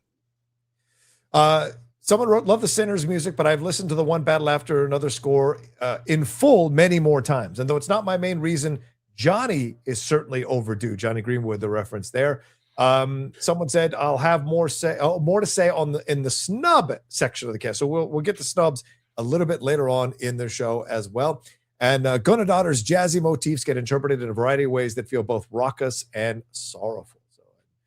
So there you go as comments in the best score. All right, Steve, we've hit the midway point. Anything more to say on this, or shall we move on, my friend? No, let's move on. Okay, we've hit the midway point of the show. I think it's going well, other than that mistake I made here, stumbling to the first block. But what do we got coming? Let's for everyone who's watching us, we got almost 100 people joining us live right now. What's coming up with the show? What have we got scheduled on? What's going on with the Cinephiles? Well, first of all, the most important thing is we've got a live poll going on to pick the winner of the newest category in the Oscars, which is Best Casting. So if you want to affect the vote that's going to happen right at the end of the show, just go to the link that's in the show notes and you will be able to select Best Casting. I mean, I think, it's funny, John. I have said to you many, many times, like the whole world around how award shows like this work is frustrating to me. Because I love a celebration of cinema. Like that's the thing that I'm interested in. I'm interested in talking about the movies. And most of the time, most of the conversation is actually about predicting who the Academy is going to vote for. Yes. Rather than talking about the actual film. And it's like, so it becomes this like we're all gamblers trying to figure out the odds of what some isolated, privileged group of Hollywood elites are going to decide is the best picture. I'm totally interested in hearing what they have to say, but I'm actually much more interested in hearing what you and I and our listeners and the true lovers of film have to say, because that's actually celebrating film. Trying to predict who Halle Berry or Steven Spielberg might vote for under certain circumstances doesn't teach us anything about film. But listening to Mackenzie or John Grieber or Shannon and Vogel arguing both about clothes and scores, that's where we get into the real stuff. So that's what thrills me about doing what we're doing right now. Yeah, I mean, I love doing the show and having fun going back to the. I mean, this is my life now for the last 10 plus years, is being knee deep into film and filmmaking. I've always loved film since I was a kid, and the Oscars have always held a very special place in my heart. Yes, is there more cynicism around the Oscars for me than there used to be? Sure, but I still create a cognitive dissonance in myself that it's still the most important night of the year for film, that it's still something to be celebrated. And I know it's taken a lot of hits over the years, especially as some of the ratings have gone down, the viewerships have gone down. But I think it's very important that it's still there to show us an idea of what the best of a year in film is. And you may not always agree, but I still think it serves a very essential purpose. And when it comes to YouTube, I hope they go back to expanding the size and the length of it and more montages and let us fall in love with film for a night. And one of the reasons we do this show is because we've found a community of people who also feel the same way about films that we do, right? And so when they get to vote on these nominees, get to vote on the winners, it's always a great time to hear what they have to say. I don't have quite the cynical point of view Steve has about the voters for the Oscars, but I do think it's important that you all's vote matters just as much as those people's votes matters when it comes to Oscars night. And the fact that we get to highlight it on a show like this, I think, is very important as well. And it's a joy and a blessing to be able to do it, to be honest. All right, so let's see here. I just want to remind people that we will be, as Steve just said, we will be talking about who is going to win Best Casting here by the end of the show. Don't forget to vote for that. It is there on our social media, in the description of the video. It's pinned. I tried to pin it in the chat, but I can't quite pin it in the chat. So it is there at the top of the chat, that link there, if you want to click on it and vote for Best Casting. And Steve, what do we have coming up for the Cinephiles here in terms of episodes and shows and things of that nature that people can look forward to if they're trying out our show for the first time? Well, we are currently in the season of Rob Reiner, and while the final part of A Few Good Men got delayed because somehow the editor got a little bit overwhelmed by prepping for an award show, it should be coming out tomorrow. And after that, we're continuing with Rob Reiner because there was an incredible outpouring of desire from our fans for us to cover Stand By Me. Clearly, this is a deeply personal and emotional movie to a lot of people. I've been prepping for it over the last several weeks, and I can completely understand why. So that's coming up soon. There's also some things coming up later in the year, because initially, when we had chosen the director to do a deep dive on for 2026, that director was actually not Rob Reiner. It was Christopher Nolan. And obviously Rob Reiner took precedence for tragic and obvious reasons, but we still plan on doing a season of Christopher Nolan later in the year, including, and I believe, John, we've already announced this, that one of the films will be another film to break our 10-year rule, and that is one of the movies we're going to explore will, in fact, be Oppenheimer. So that's big stuff coming to the Cinephiles later in the year. Yeah, Steve and I putting on our hiking boots, our best hiking clothes, our hiking sticks, and we're going to climb that mountain of Oppenheimer later on this year. And for those of you who might be new to us, you know, the Cinephiles has, we're available wherever you download podcasts. All of our episodes are there free for you all to listen to. We've done them for 10 years now. We're almost close to celebrating our 10-year anniversary, I think. And if you want to support us by joining the Patreon, you can do so there. We even have a free tier on the Patreon. All the people who voted from all the tiers, including free tier for these awards. You can join it at Cinephiles. You can join at patreon.com/the Cinephiles. Go and sign up there and support us there. We get a lot of benefits. Some of the extra stuff we do are shorts. We do conversations with our fans. We have an advisory board, which we meet live with them every month. There's so many things that we offer here for our fans. And Steve and I are always coming up with ideas for more things to offer for all the tiers, and even creating new tiers to offer more benefits for our fans. So if you haven't supported the show yet, we encourage you to go take a look at all the benefits that you can get being a patron of the Cinephiles. All right. Anything more to say, Steve, or shall we move on to our next category? I'm excited about our next category. All right, let's do it. I will be taking this one personally. We've had a lot of guests come through, but I'm going to start off our second half of the show with the way I started out the first half of the show, with a supporting nomination or a supporting category, and that is Best Supporting Actor. We have Benicio del Toro for One Battle After Another, Delroy Lindo for Sinners, Jacob Elordi for Frankenstein, Sean Penn for One Battle After Another, my personal favorite, and Stellan Skarsgård for Sentimental Value. Now, I'm going to assume that you've seen all these movies since we talked about them, Steve. So what are your thoughts on these performances here in Best Supporting Actor? First of all, not a weak performance in the bunch. That's the first thing. I thought Sean Penn's performance was stunning. I think Stellan Skarsgård's performance was very powerful. I think, obviously the role of the creature in Frankenstein, I said when we did our review that I'm mixed about the first half of the film, but when the creature shows up in the second half, I was 100% in. Benicio del Toro stole the show, in my opinion, in One Battle After Another. But emotionally, personally, for me, I really, really want Delroy Lindo to win. That's who has my vote.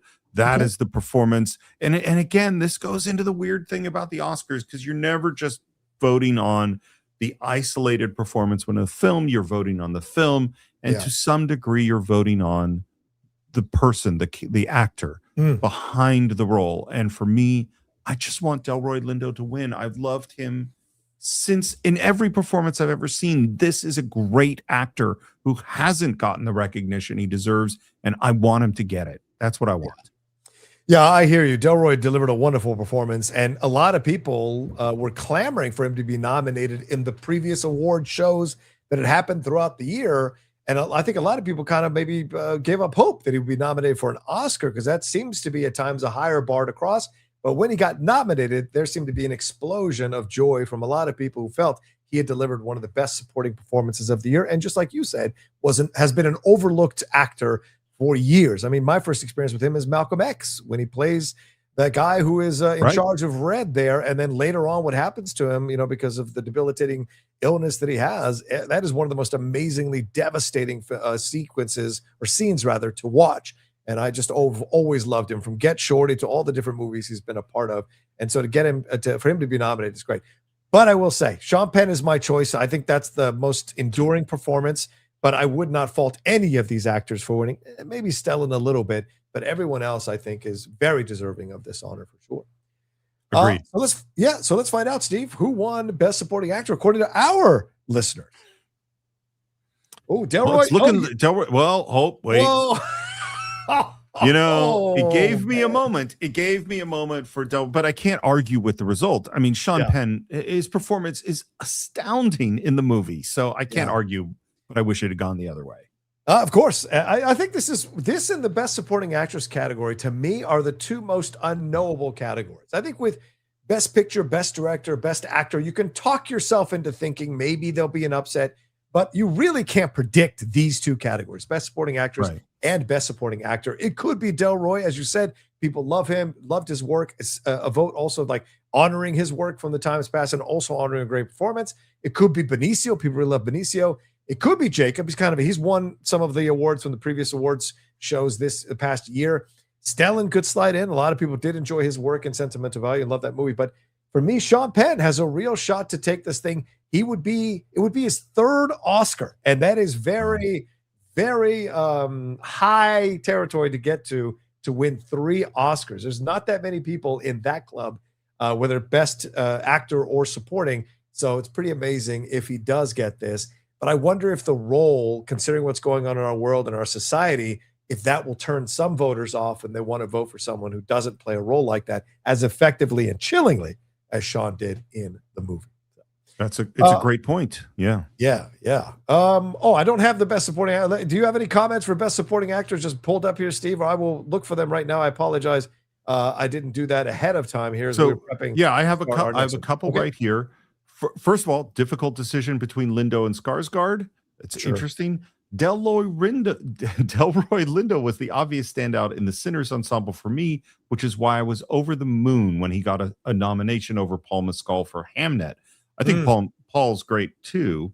And also pretty solid list by Academy, Jacob and Benicio being the standouts. That's some comments that I spotted. I see a couple here. Elordi did so much to make this character come to life. His monster, in quotation marks, broke my heart. I love that. Someone making a parody of Sean Penn's line in One Battle After Another. You like bad guys? I love them. So there you go. Getting into that situation. But yes, someone wrote here, really poured myself into this manipulative, damaged human. Penn and Del Toro were both great, though. I'm not a crier over films, but Jacob's performance in Frankenstein had me in floods. So very powerful. That's what I mean. There's a lot of ways this can go, Steve. It's going to be interesting when it happens tomorrow night, who ends up taking that statue at home. Yep. All right. And we had some write-ins before we move away from this categories. Peter McVries for The Long Walk. Yeah, I thought Peter was damn good in that. I Ben agree. Foster in Christie. I did not see Christie. I did see Christie. He was great as the manager of Christy Martin in that movie. And Paul Mescal, as you mentioned, Steve, in Hamnet. Any thoughts on these write-in votes? I think The Long Walk is one of those movies that people need to give more credit to. I think it got dismissed to some degree as like, oh, it's a Stephen King thing. It's a horror thing. It's a, whatever it is. And it's like, no, that is a beautifully made movie. And it is very powerful.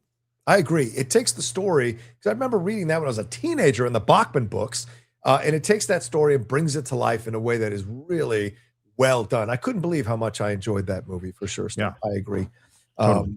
Yeah, totally. All right. Well, let's move on to Best Documentary here. And one of our patrons, Ed Buskirk, will be presenting this category. Let's take a look at it now. Hello, Cinephiles. My name is Ed Buskirk. I'm a member of the Cinephiles Advisory Board from Pasadena, Texas. And before we get into this category of Best Documentary Feature, I'd just first like to thank John and Steve for the creation of the Advisory Board. For those of you who are not aware, we come together once a month and talk about what we love most, and that's cinema. And John and Steve, you guys have created and cultivated a wonderful community of like-minded movie lovers, and I truly appreciate the fellowship that we have each month. So thank you so much for that. And also thank you for the opportunity to present a category. It was very unexpected, and it will make me a star in my household this year for our Academy Awards celebration weekend. So thank you so much for that. You guys had asked if I would present the nominees for Best Documentary Feature. It's a category that I truly love. I've been able to see all of the documentary features for several years running now, and this year's crop of documentaries is an especially strong batch of films. So I think my favorite of the five is Come See Me in the Good Light. It is equally heartbreaking and life-affirming, and it left me speechless. It was just a beautiful, beautiful film, and I would highly suggest that anyone give it a shot. It's on Apple TV if you have Apple TV, but I highly recommend that one. But you're not going to go wrong with any of these five documentaries because it is such a good crop of films this year. So without further ado, here are your nominations for Best Documentary Feature. First, we have The Alabama Solution, Andrew Jarecki, director. Come See Me in the Good Light, Ryan White, director. Cutting Through Rocks, Sandra Kaki and Mohammad Reza Enyi, directors. Mr. Nobody Against Putin, David Borenstein, director. And The Perfect Neighbor, Greta Gambar, director. Again, thank you so much, John and Steve, and we'll be watching and tuning in. So there's something in the background of that image there. I mean, is Luke and Leia going to break into his place to free Han Solo? I mean, Jesus. Ed, have you been Boba Fett the whole time? What is happening here? You've got Solo and Carbonite. I mean, and listen, much love to Ed. That's a nerd after my own heart, having something that size there in his house. It's amazing. So And Ed has been such a wonderful member of our advisory board as well, Agreed. Steve. Always love his input and his opinions on things, and a very calm, measured guy who delivers very knowledgeable takes on our questions, and very thoughtful about the world of film as well. And so it was an honor to have him come in and present this category for us for sure. So I saw 3 out of the 5 documentary films. Okay.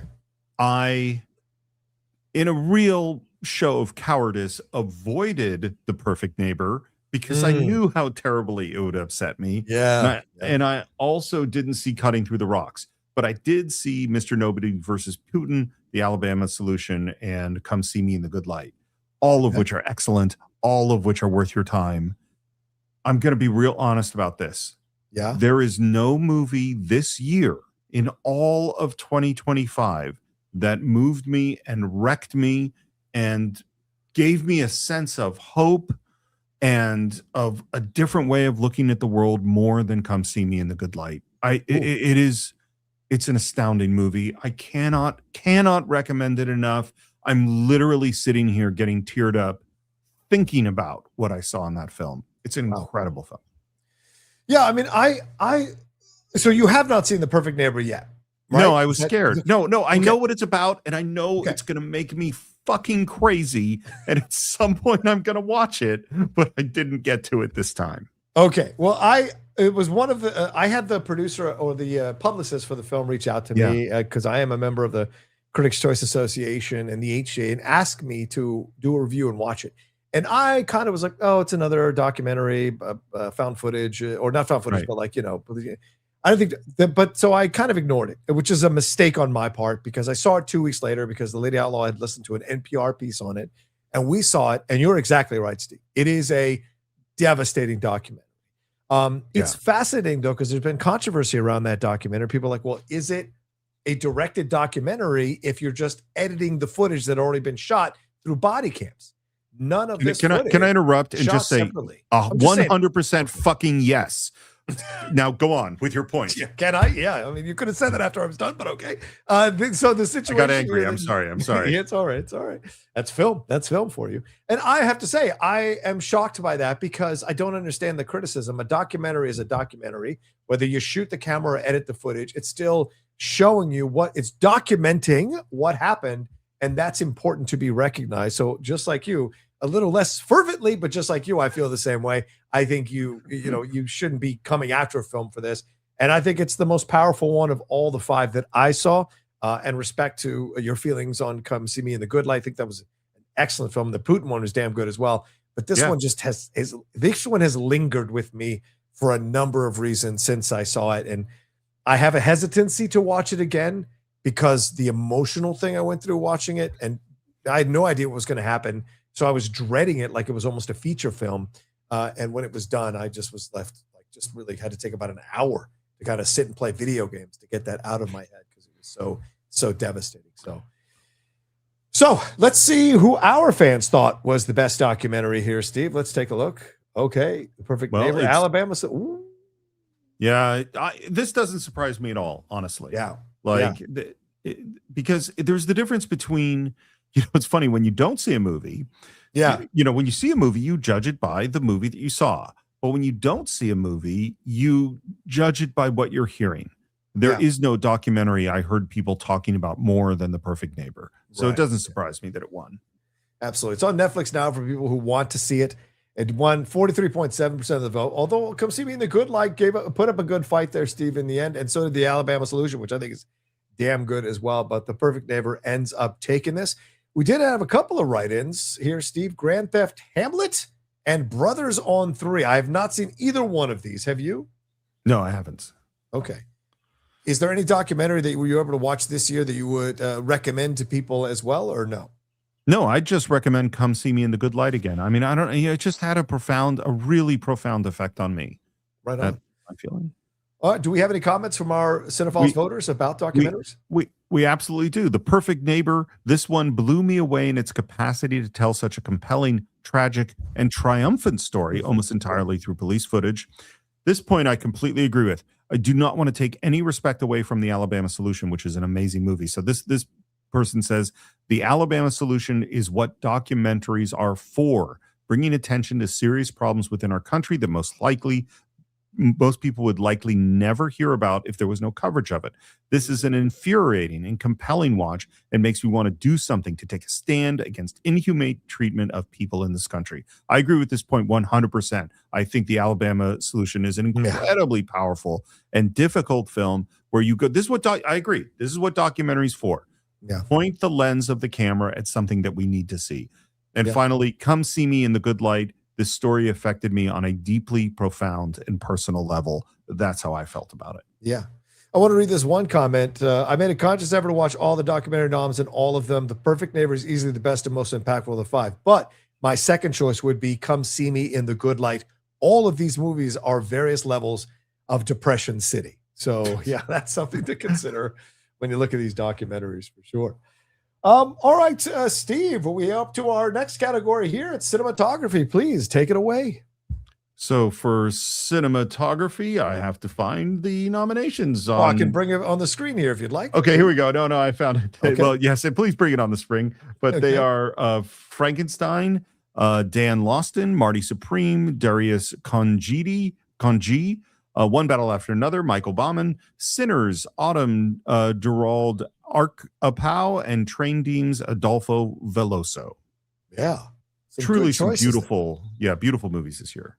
Any thoughts for you when you look at cinematography, Steve? What is it that stands out to you as a director yourself when you're looking at cinematography, especially these 5 nominees? Well, first of all, there are no losers here. And you know what? I'm going to say something kind of different. I really think the way that you choose the movie that you vote for an award like this is a very complicated equation. And so one of the things I've been saying is, well, how did the thing contribute to the film as a whole?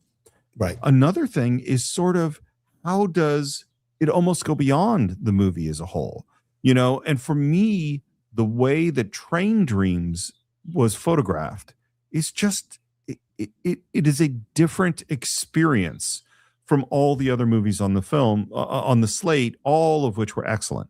I mean, I think, you know, if I really pushed, I still probably vote for Sinners for me, but I might give that vote to Train Dreams just because I absolutely think it deserves it. What do you think? Yeah, I have to agree with you, Steve. I love Train Dreams, man.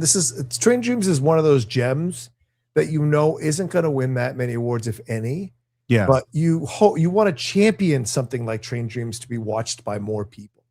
And when people denigrate it or say it's a little boring, I just want to move them out of my way. Like, I just think it's ridiculous because there's so much within this film that is poignant and touching and interesting to explore. One of my favorite conversations of the Best Picture nominee series that we just did together was our conversation on Train Dreams, because it was great to explore that more and hear your points of views on it and talk about my feelings around that film as well. So I agree with you. I hope it wins. Maybe it pulls an upset tomorrow night. We'll see if it pulls an upset from our fans here on the Cinephiles. Let's take a look. Best cinematography. Okay, here we go. One Battle After Another. Train Dreams. No, come on. Train Dreams. Wow. Train Dreams. No, this is no lie. We don't watch these ahead of time. So that is shocking, Steve. Shocking to me. Train Dreams. I love it. My God, I hope it imitates real life tomorrow night. Your thoughts on this? Train Dreams won. Well, first of all, my thoughts are that the Cinephiles voters are an extremely sophisticated, intelligent, and discerning group, because that was a great vote, folks. I'm thrilled with this one. I'm thrilled with it. Yeah, Sinners is going to get all it needs to get. That's fine. You're right. I love this opinion. Philip Bryan says, when people say Hollywood makes nothing original, show them Train Dreams. I agree. Yeah. And it is adapted from a novella. So if you guys haven't even read the novella, it will take you just as much time to read it as it will to watch the movie. The movie is on Netflix, but I am pleasantly surprised, like in a very, very good way, that it won for sure. And it was, it was a little close here with 30.2% versus the 21.7% of Sinners and 27% of One Battle After Another. That almost took it, but in the end, Train Dreams. And I agree with you. I think that speaks volumes about our fans and their understanding of film and their appreciation for things like cinematography in how they voted. Agree. Do we have any write-ins? F1 was the only write-in vote we had, Steve. I would agree with that. I thought the cinematography in F1 was stellar as well. Yeah. Well, and speaking of that, we have that as a comment that F1 is the best shot racing movie to ever be made. Wow. I think that is, I don't think anyone can argue with that. Yeah. I do agree with not think that Death Race 2000 was as well shot as F1. that. None of the Fast and Furious films were shot as well, would you say? I've run out of interest in this topic. I have no opinion. And oh, by the way, no, I've said it this many times. I have never seen a single Fast and the Furious movie ever. Oh, wow. At some point, we're gonna have to do something on the Cinephiles, maybe a watch along or something, because I've never watched them. We do have some other comments. Yeah, please. One is Train Dreams was my least favorite movie of the cinematography nominees, but boy, was it pretty. But on the other hand, Train Dreams had the most innovative cinematography I saw from 2025. It's a huge talking point for a reason, but the POV shots of falling trees were something I'd never seen before. Yeah. Whenever I hear Train Dreams, it is the gorgeous cinematography I think of, and it's made more of an impression on me because of the minimal dialogue. It's great points. Yeah, I absolutely agree with all those points for sure. All right, so we'll see what happens tomorrow night with cinematography. Let's move on to Best International Feature. Steve, I'll take these here. Here are the nominees. It Was Just an Accident from France. Sentimental Value from Norway, which most people are predicting might win. Surat from Spain, who we saw John Grieber speak about a little bit earlier in the show. The Secret Agent from Brazil, which is also nominated for Best Picture. And The Voice of Hind Rajab, there from Tunisia. So, Steve, have you had a chance to watch any of these? I know you've watched Sentimental Value, but have you watched, and Secret Agent, have you watched any of the other international features to weigh in on this particular topic? No, those are the only two. And of those two, Secret Agent is my favorite. But tell me, what about you? Yes, got a chance to see all of these because, of course, as I said, I'm on the Critics' Choice, so I get sent these ahead of time, got to watch them at home. They're devastating and damn good, and it's amazing, and I love it. An international feature is a place where something I've said for quite some time, this idea that Americans only make great movies really needs to be shattered. There are so many incredible films that all of us will never see from numerous countries all over the world. A lot of countries have healthy cinema with fantastic actors, fantastic directors, and creators and writers and producers and all of that we will never see.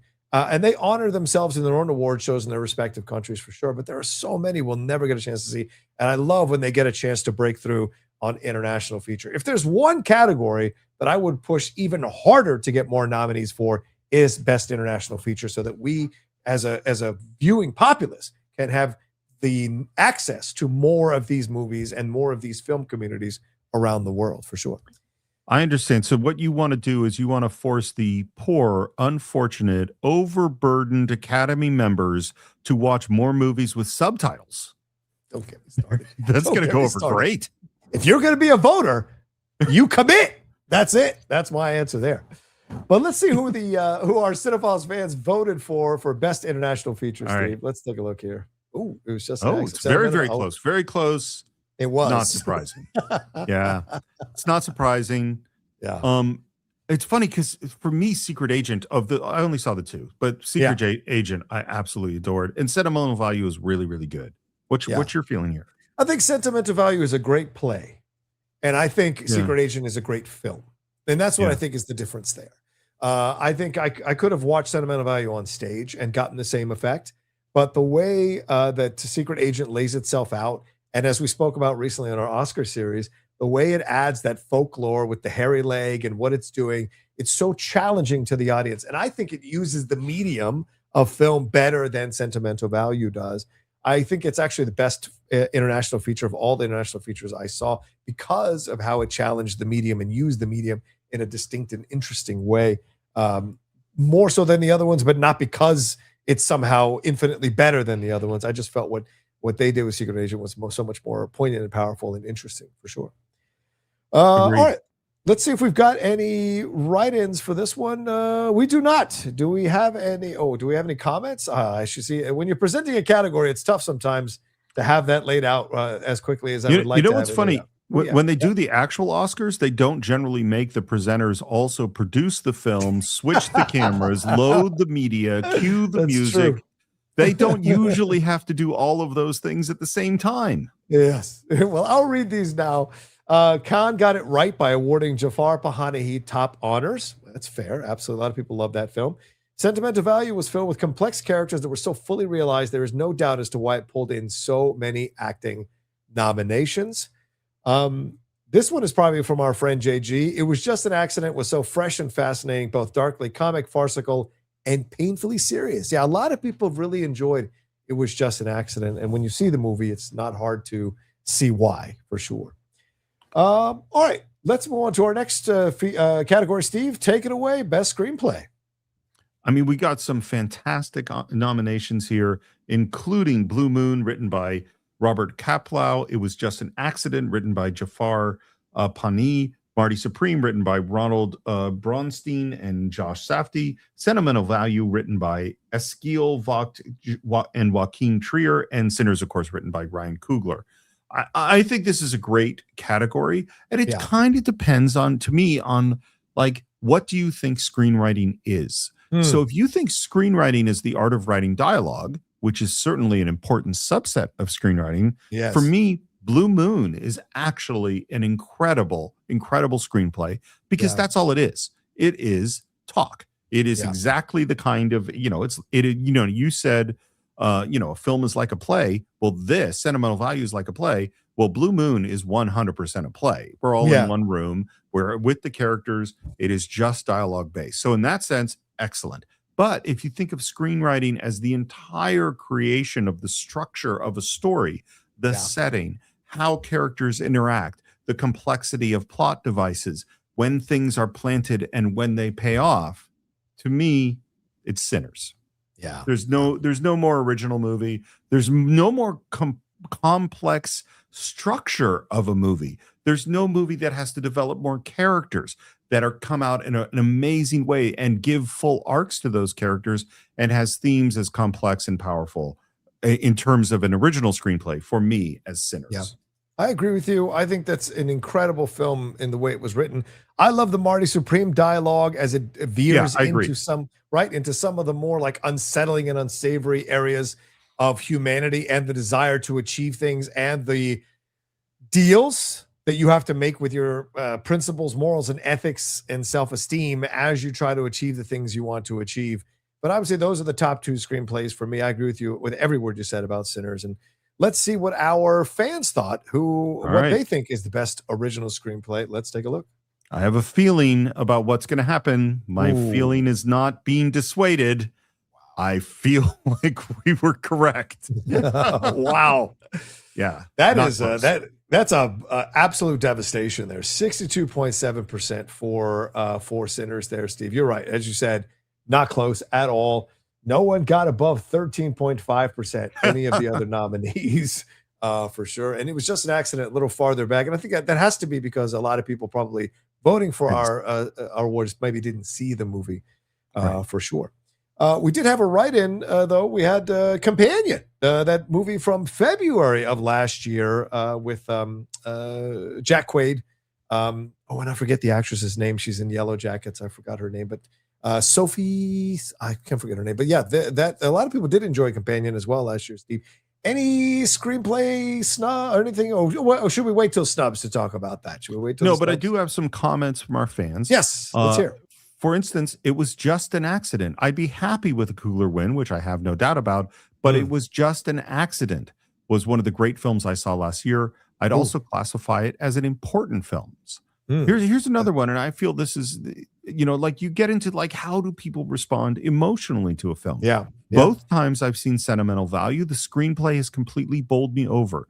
It seems like a simple family drama on the surface. It's only after you watch with it and sit with it that you realize how much this movie was doing. Yeah. Let's see. But then we get to kind of where I am. Sinners was such an original story. I think this will give Coogler his first prize of the night. Yeah, I would agree with that. I think it's the odds-on favorite is that Coogler's going to get that Oscar for that, but it may not be the only Oscar he gets. There's a lot of people predicting Sinners to get more awards than people thought initially when the nominations were announced. Let's move on to Best Adapted Screenplay, Steve, and let's welcome our Patreon board member, Maria Torres, to introduce the nominees and the category. Hello, all. I'm Maria Torres, a Brooklyn, New York native, playwright, history enthusiast, and a happy member of the Cine-Files Advisory Board. Finding Steve and John during COVID was one of the high points of that time for me. It was great to listen to a loved movie talked about, researched, and lovingly analyzed as far as it could be. It's also been wonderful watching the evolution and the depth of Cinephiles, and to be a small part of that growth. I'm here to announce the 2026 Oscar nominees for the Best Adapted Screenplay. As a playwright who bases most of her plays on historical subjects, I'm in a position to truly appreciate the complexity of an adaptation. When you decide to take an existing work or event, you form a partnership with that material, and the success of this partnership depends on when you join hands with it and when you part ways, how and where and why you keep close, and where you make the work your own. The source material must have touched you deeply, and the source material has to allow you the freedom to express what it was that touched you and why you'd like to use it to touch others. This year's nominees have found inspiration from their own and others' books, a classical masterpiece, and an international film, finding connection from centuries past to just about a decade away from today. And they are Bugonia, screenplay by Will Tracy, a remake of the 2003 South Korean film Save the Green Planet by Jang Joon-hwan. Frankenstein, written and directed by Guillermo del Toro from Mary Shelley's novel. Hamnet, by Chloe Zhao and Maggie O'Farrell from Maggie O'Farrell's own book.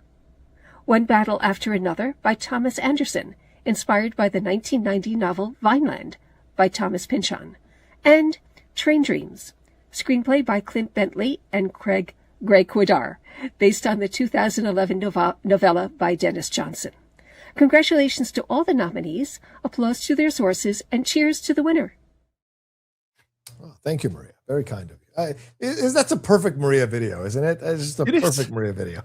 Well, this is the thing that's been so great about the advisory board, is getting to know these real lovers of film with their specific personalities. There's so many times where you and I have been going on, gone like, oh, Ed's gonna like that, or Maria will be interested in this point, or Wiley's gonna like that, or Mackenzie is into that. I mean, that they have become voices that live in my head as we review these films, because they're all really smart about film and really care about it in their own ways. I agree 100%. And I thought Maria was a great choice for us to have her on, because she spoke about her credentials as a writer as well, and hearing her points of views on all of this stuff was great. And so a very valuable member of the advisory board for us. It always gives us something new to think about. It always challenges us to look at older films and possibly do episodes on them as well. I love the way that she pushes that. Totally. And doesn't take it personally when we go, it's a bit too out of our realm to try that one just yet, Maria, but we always appreciate her suggestions.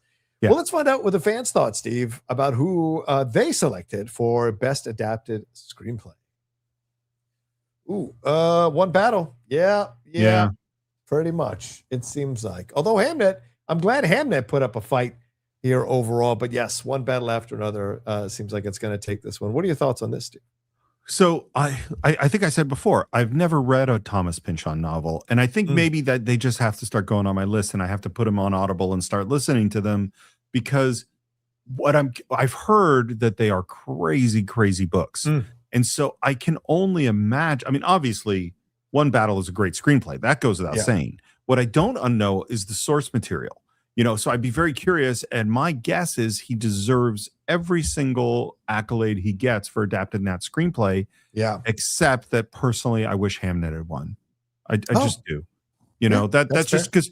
And it's no disrespect to PTA. It's no disrespect to One Battle After Another. I just think in terms of creating a film that has that interaction between art and emotion, and is so raw emotionally, I think it's an incredibly unique film. That's just my feeling. I 100% agree with you. It's my favorite film of the year, as I said on our breakdown of these Best Picture nominees. That's the one I would vote for Best Picture. It is the one that I have the least issues with, the least notes about, and it's one that left me absolutely wrecked by the end of the movie. Totally. And I am going to purchase this film. I'm going to watch this film. It is essentially a Shakespeare in Love for our generation, but an even better film than Shakespeare in Love. And I think that's what makes it stand out for me as a lover of Shakespeare, as a lover of the play Hamlet, And as a man of my age, still thinking he can do it one day on stage, even though I'm 30 years past due, I still love that, the effect of that play overall, and the way they weave that in with Jesse Buckley's stunning performance, Paul Mescal's work, Noah Jupe's work as their child, all of it. There's so many moments that wreck you throughout the movie, and the dialogue is so important to get you to those emotional places as well. Yep. Well, some of the comments from our voters here. I read the book. Hamlet is one of the best adapted screenplays from a book that I can remember. Frankenstein has been done a number of times. Del Toro was always going to put his own stamp on it, but his interpretation exceeded every expectation I had, especially the way he showed the curiosity and humanity of the creature, but also how his creator was repeating the learned behaviors that had been ingrained into him since childhood. That's actually a really great point. And I think PTA, this is a comment here, I think PTA had to do a lot to adapt that Pynchon novel. I've never read Thomas Pynchon's work, so Steve, I would imagine this person seems to know what they're talking about. Sure.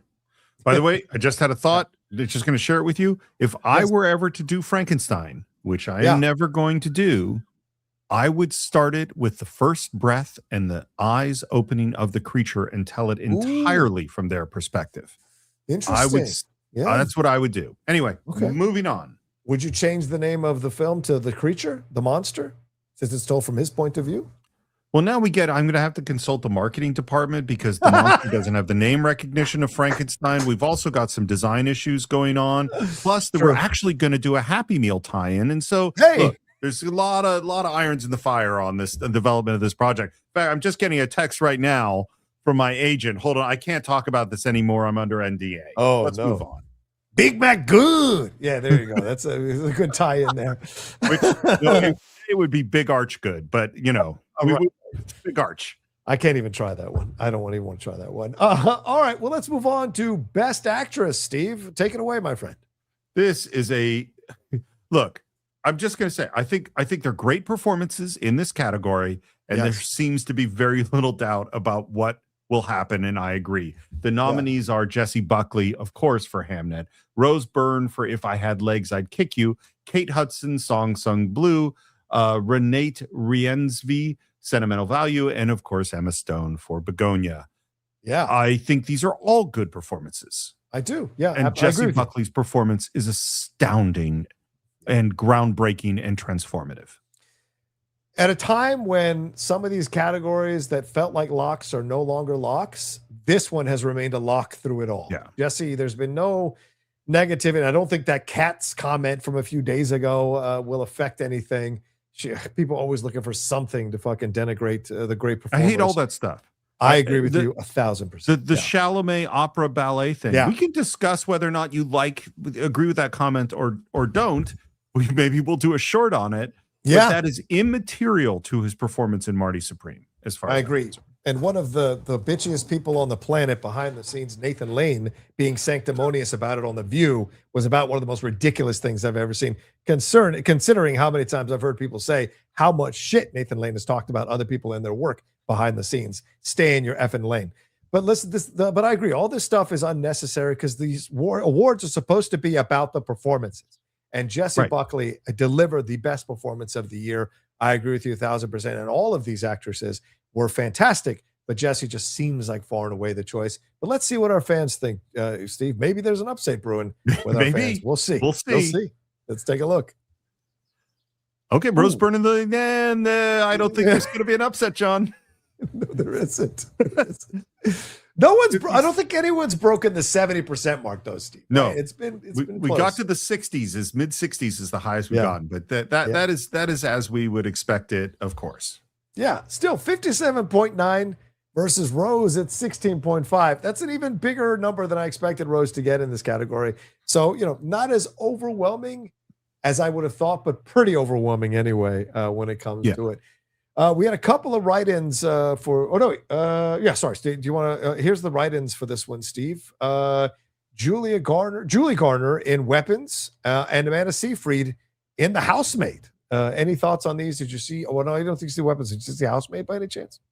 No, dude. I did. What happened since we started the Cine-Files is I spend 10, 20 plus hours a week on one movie. Yeah, true. And I Very don't true. actually watch that many movies. I listen to a lot of books. Next year, you know what? I'm going to make a Cinephiles award show commitment at this moment. I'm publicly saying that when we do the award show next year, I'm not going to say I will watch all the movies. I'm not going to promise something I know I won't deliver, but I will have watched more. That is my promise to the Cinephiles audience.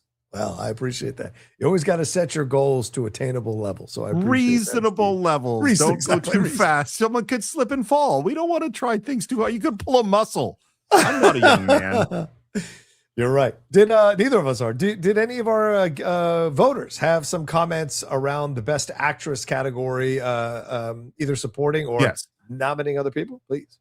So absolutely blown away by Rose Byrne's performance. She nails the combo of attitude and falling apart at the seams. I love Kate Hudson. Unlucky to be in the same year as Jessie Buckley. And speaking of Jessie Buckley is mesmerizing. I've loved her since first seeing her in I'm Thinking of Ending Things. She disappears into her roles.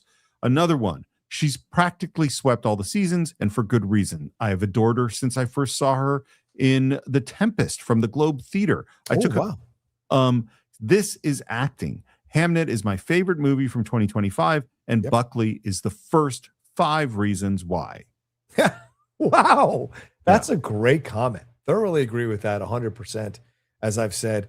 I have one that I want to read. Renata Rensby is quickly becoming one of my favorite actresses. She brings so much authentic detail to her characters. Yeah, they're in sentimental value. And also The Worst Person in the World. If you guys haven't seen that one, she really shines in that movie as well. If you want to give a chance. And I'm happy that Kate Hudson got nominated. You know, people were like, have we slept on Kate Hudson? No, these movies haven't been great. Her performances haven't been that great over the years. She got into another great movie with some good writing and delivered another great performance and got nominated for it. That's how it works. Just like Almost Famous. She was great in that, and she was great in Song Sung Blue. So I think we've absolutely rated Kate fairly through the years, and she's gotten nominated when she needed to be nominated for sure. Yeah. All right, let's move on to Best Actor. I will be taking the lead on that. Let's take a look at Best Actor. The nominees are Ethan Hawke for Blue Moon, which we've discovered is one of Steve's favorite films here. Leonardo DiCaprio, One Battle After Another. Michael B. Jordan for Sinners. Timothy Chalamet for Marty Supreme. And Wagner Moura for The Secret Agent. Steve, this is a tough category now. A lot of people are predicting Michael B. Jordan might pull an upset tomorrow night. Chalamet, as we said just a few minutes ago, with all that mania around him in the comments, think that it has affected his ability to win that Oscar, which looked like a lock at the beginning of the year. Now seems much more in question. What are your thoughts on these nominees and who might be taking this? I think it's a really tough category. And it's interesting. You know, you do in a presidential election, like let's say there's an independent candidate or a third party candidate, and you go, do I want to waste my vote? Like, do I want to vote for someone who I know has no chance of winning? Yeah. I might waste my vote in this category. Oh. Because even though I love every single performance in this category, and I also think my actual vote would probably have gone to Jesse Plemons had he been nominated, because I think that's an astounding performance. Good point. But in this particular case, in terms of the most transformative performance, the performance most central to a movie, like not part of an ensemble, is actually Ethan Hawke, who I have no hope that has a chance to win. But I think his performance as that character is stunning. I think all the performances are worthy of the award, to be honest with you. All of them in some way. Totally. I think DiCaprio's maybe my 5th favorite performance of the 5 that are nominated. But if he won, I would not have an issue with it, right? This is judging greatness for greatness sakes. You're going to have to rank some of the greats within the greatness. And so that's 5th. But I still think Chalamet delivered the best performance of the year. I love what Michael B. did in doing those 2 characters and the work he did in that movie. But I think when it slides into that third act, it's just kind of loses me a little bit, some of the performance. Whereas Chalamet is just absolutely pounding through that whole movie, whether you like that character or not. And I think this is the best performance of the year. As an actor, watching another actor, watching what he's doing, the nuances of what he's doing in certain moments, the micro emotions, the changes in his body language, the moments that he's experiencing, the extreme swings of circumstances that happen to him, all of it is just incredible acting throughout the movie. And so I think he deserves it. But Totally agree. The guy's great, and I will offer my only digression, hopefully through the entire award show. There was a whole thing that went about on social media of like, is Chalamet the greatest under 30 actor of all time? And then people would say, well, what about Denzel? And what about De Niro? And what about this? And every single one of them was only men, and nobody mentioned Meryl Streep, and nobody mentioned just pointing out the sexism of like how we're discussing how good Chalamet is. But by the way, he's great. Yeah. I agree. I've not seen a bad performance from him. The guy's a great actor. Yeah, I would put Jesse Buckley in that category with Chalamet as well, brother. Yeah. Well, let's find out what our fans or listeners thought, who they thought should win Best Actor. Okay, here we go. Chalamet and Leo with Michael. Michael B. Michael B. Dude.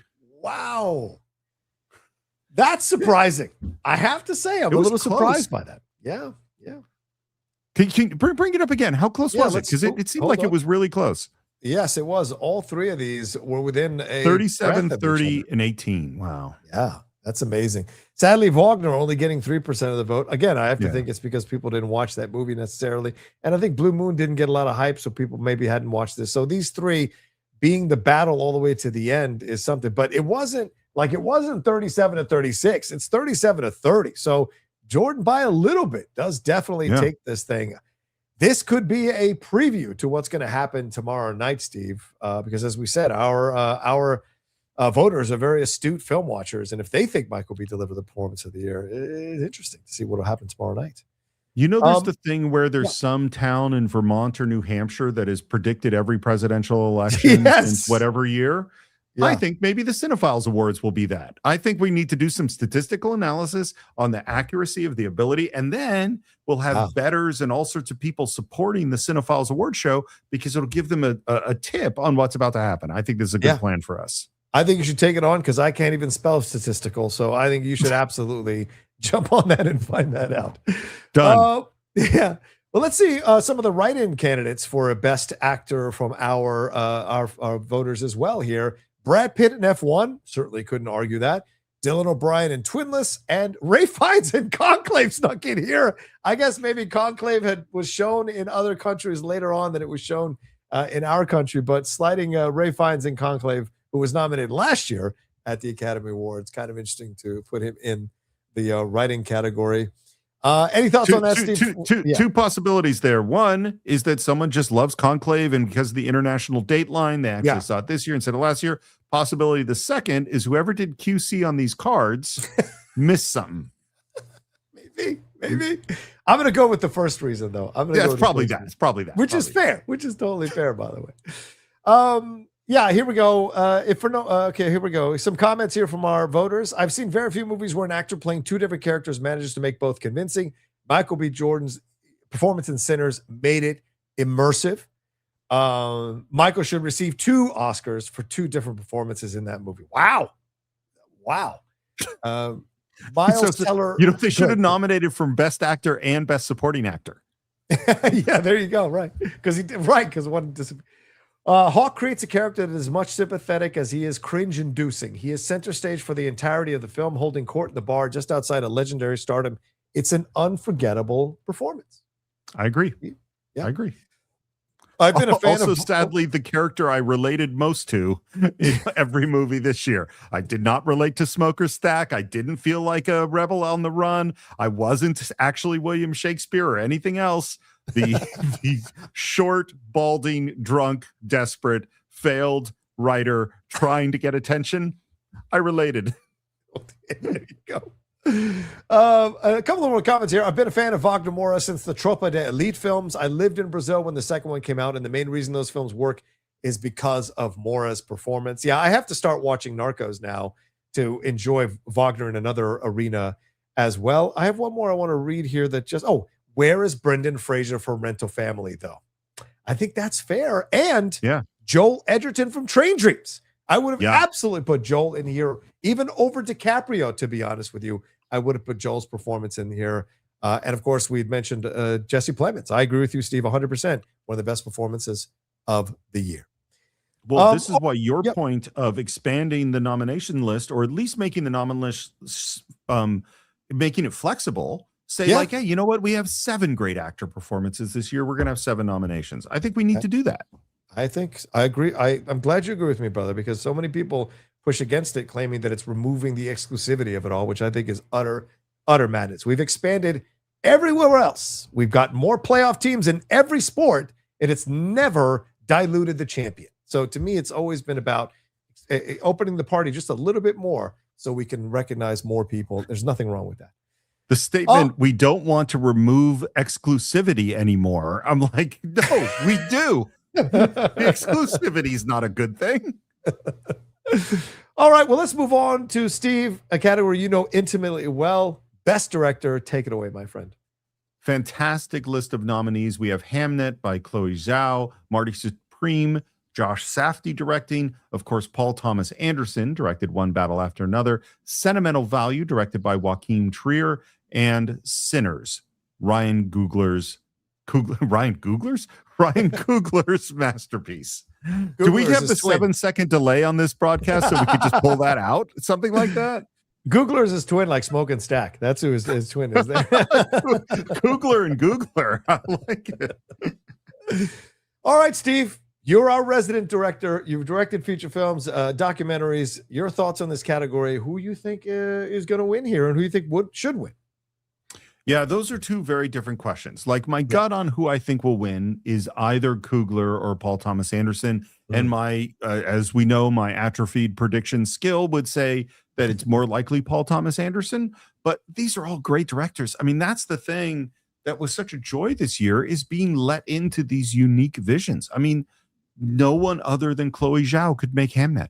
I mean, that is one vision. No, Sinners is a totally unique. Yeah, I'm going to do a period piece, vampire, blues, musical, complicated movie. That is its own thing. Of course, One Battle After Another is beautifully made. And Sentimental Value, which I guess that would probably be my least favorite, is gorgeously directed, very moving, and very unique. So I'm good with whatever. My prediction is Paul Thomas Anderson. My vote would be Ryan Coogler for Sinners, but I could have gone another way. Yeah, I think those are the top 2 for me, Coogler or PTA. The Academy, The Ringer did a great breakdown of all the times PTA has been snubbed or lost in the Academy to a lesser film, a lesser direction, or a lesser director, and it's a lesser writer. And it's a fascinating thing to look at the ways that he has been caught by circumstances over and over and over again. And it may be happening again, Steve, with the momentum of Sinners possibly overwhelming the momentum that had been built up for One Battle After Another. I do think in the end it will be Paul Thomas Anderson. I wouldn't be surprised if Ryan Coogler won it. So, but let's see what our fans think of who should be best director.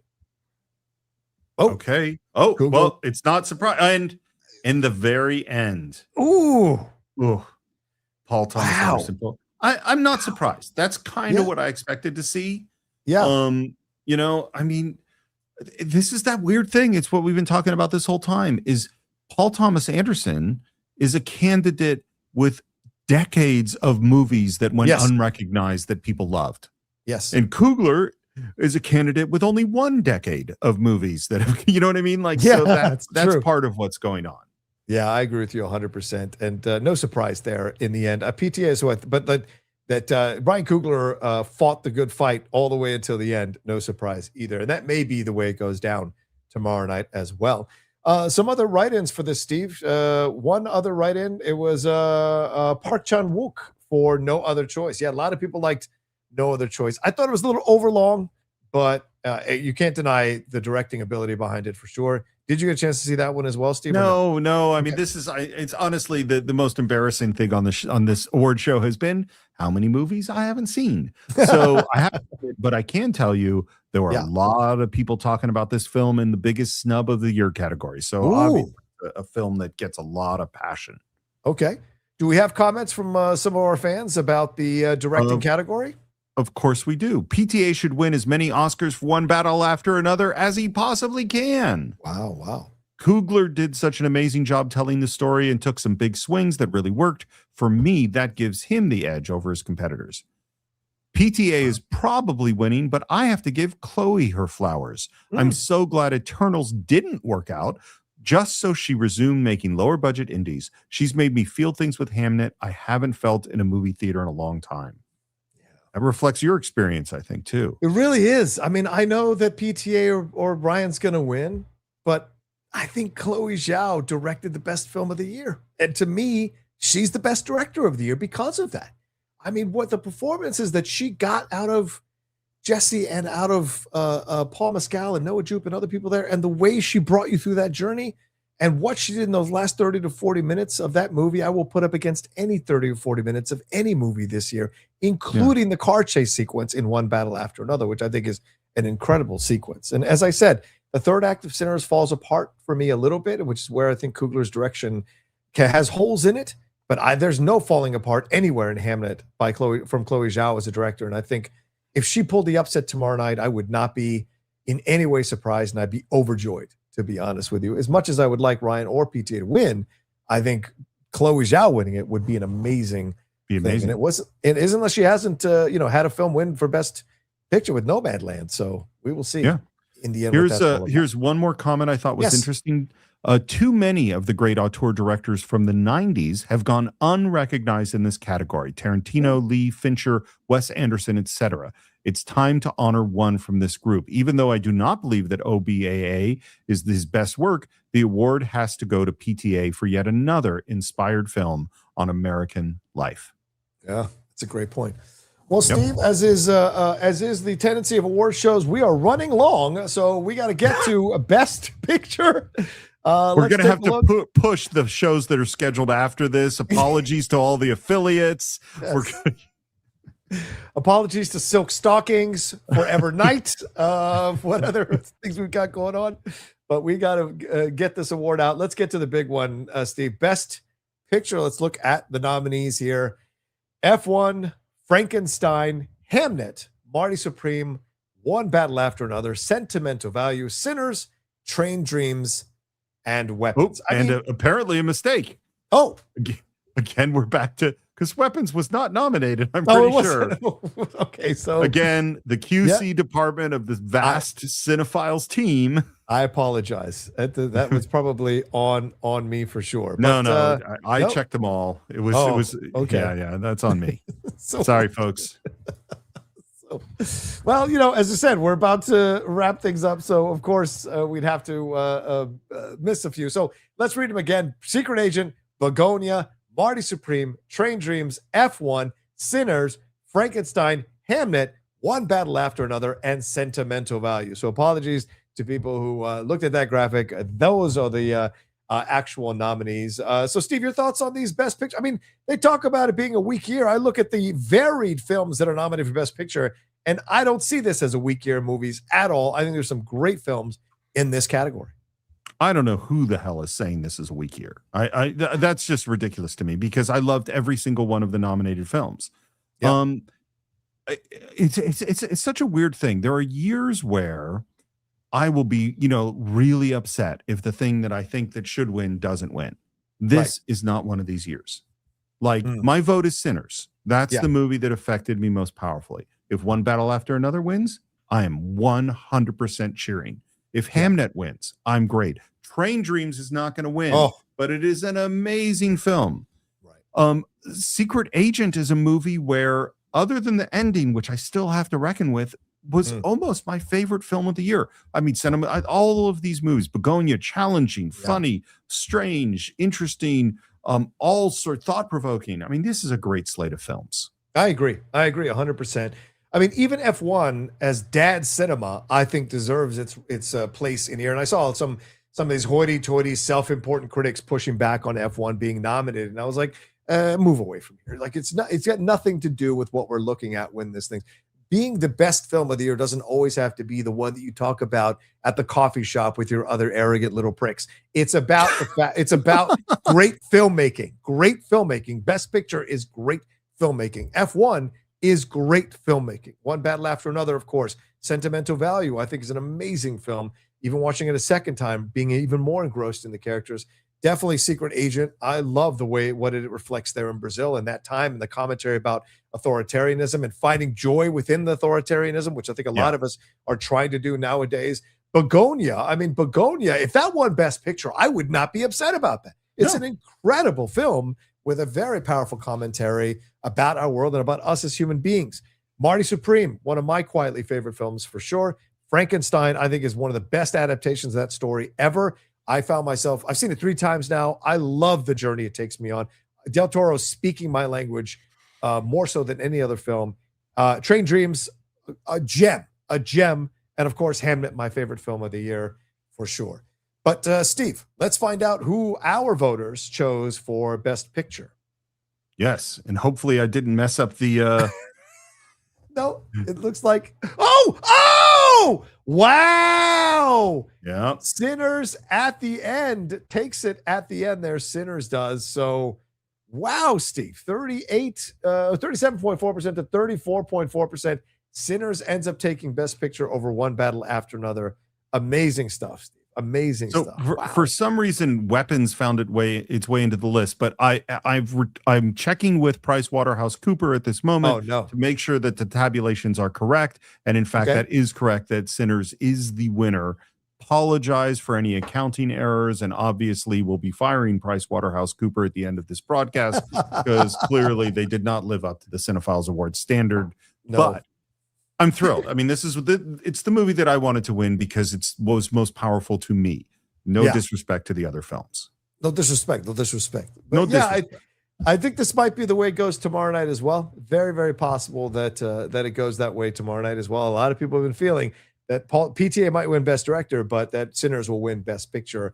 And I would not fault them if that actually came true. So let's see what the write-ins have for us. Begonia and The Long Walk, which was nominated, and The Long Walk. So there you go. Well, we probably found the other side of the error, which is that Begonia is that I'm guessing Weapons was supposed to be a write-in and Begonia was supposed to be in the nominations. Sorry again, folks. I'm glad that Long Walk got some write-ins. Because I think that's a really good movie. Yeah, I agree. Do we have any comments from our listeners or viewers on Best Picture? Any comments that they made about the movies that they felt should have been nominated, or the ones that were nominated? Any more underlying support for these movies themselves? Absolutely. How about Hamnet? This movie is astounding. It's both quiet and loud, peaceful and turbulent, tragic and beautiful. Much like Hamlet, this movie is a masterful exploration of grief and existence and an all-timer protagonist. You guys said you couldn't find much wrong with it. I agree. No other film this year moved me and sat with me like Train Dreams, a quiet, introspective film with beautiful performances, direction, and cinematography. The team of Greg Quaidar and Clint Bentley are on a real hot streak with Train Dreams, and the incredible Sing Sing from 2 years ago. Agreed. That was a great film with Coleman Domingo and a lot of actual performers from the prisons that were highlighted in that movie. I thought was stellar as well. Steve, someone says Sinners has the most meat on the bone for a full Cinephiles treatment. I would love to see Jay and Winston back for the breakdown. Hope it wins. Ooh, it's possible. I think what we've learned from having, because we've had fewer guests recently, and having Shannon on A Few Good Men, which was fantastic, and it's 4 parts. I don't know that we're having 2 guests on an episode again, unless you want a 6-parter. They start to get long. Here's another comment. Frankenstein is so incredibly well made, and I think it's Guillermo del Toro's masterpiece. I probably sent that in because I agree. That's 100%. I probably sent that as an alternate personality of mine because I thoroughly agree. I think it's better than anything he's ever done. Maybe Pinocchio is in the same realm as that film, as Frankenstein is, because it's just so perfectly what it does. This is one from PTA. So many movies came out this year and felt very of the moment, but Anderson's film does that too, but it also feels incredibly timeless. If you break the film down to its bones, it's a classical story of rescue and family, and those themes resonate with me the most. The filmmaking, the writing, the acting, and everything else are top-notch, and the 3 times I've seen the film, it made me consider this to be a serious contender for the, quote, all-time greats canon. I didn't have a fuller experience watching a movie this year. So there you go, man. Here's one more. I didn't think anything could supplant One Battle After Another for me, but Train Dreams did. It won't get the awards it deserves, in part because we live in too cynical of a time. But this film has the courage to take an unvarnished look at suffering, joy, racism, and regress that calls itself progress, all with a sense of beauty and wonder instead of desperation or cynicism.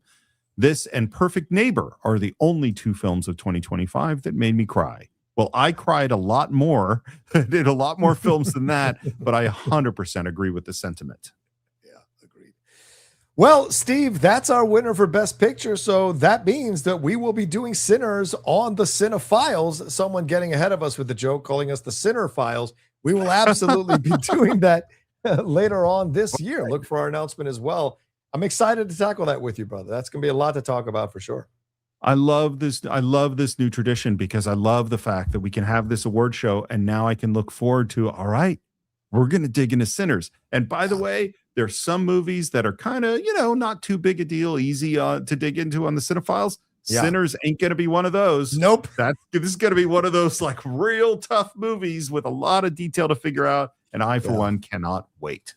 And our fans are going to have some very strong reactions, both positive and negative, I'm sure, as we get into the conversation for that movie. Well, should we move on to best casting or worst snub of the year, Steve? Where would you like to go first? I think we should give people one last chance to vote in the best casting award. So maybe, check out that link and you can go and vote. And why don't we talk about snubs? Okay. What's crazy to me, by the way, this was not the year of snubs. Yeah. If you look at do we have results? I don't know if we have a video results for snubs. We do. Okay. Let me see if I can bring it up here. I don't know if it's going to be a complete.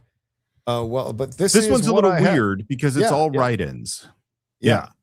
So that big blue section says there were no snubs this year. 28%, and then there are a million of little snubs, and the only thing that gets any other snubs is in fact No Other Choice that we mentioned before. That clearly is a beloved film, but other than that, we don't have. For me, it's Jesse Plemons. That would be the number one snub for me.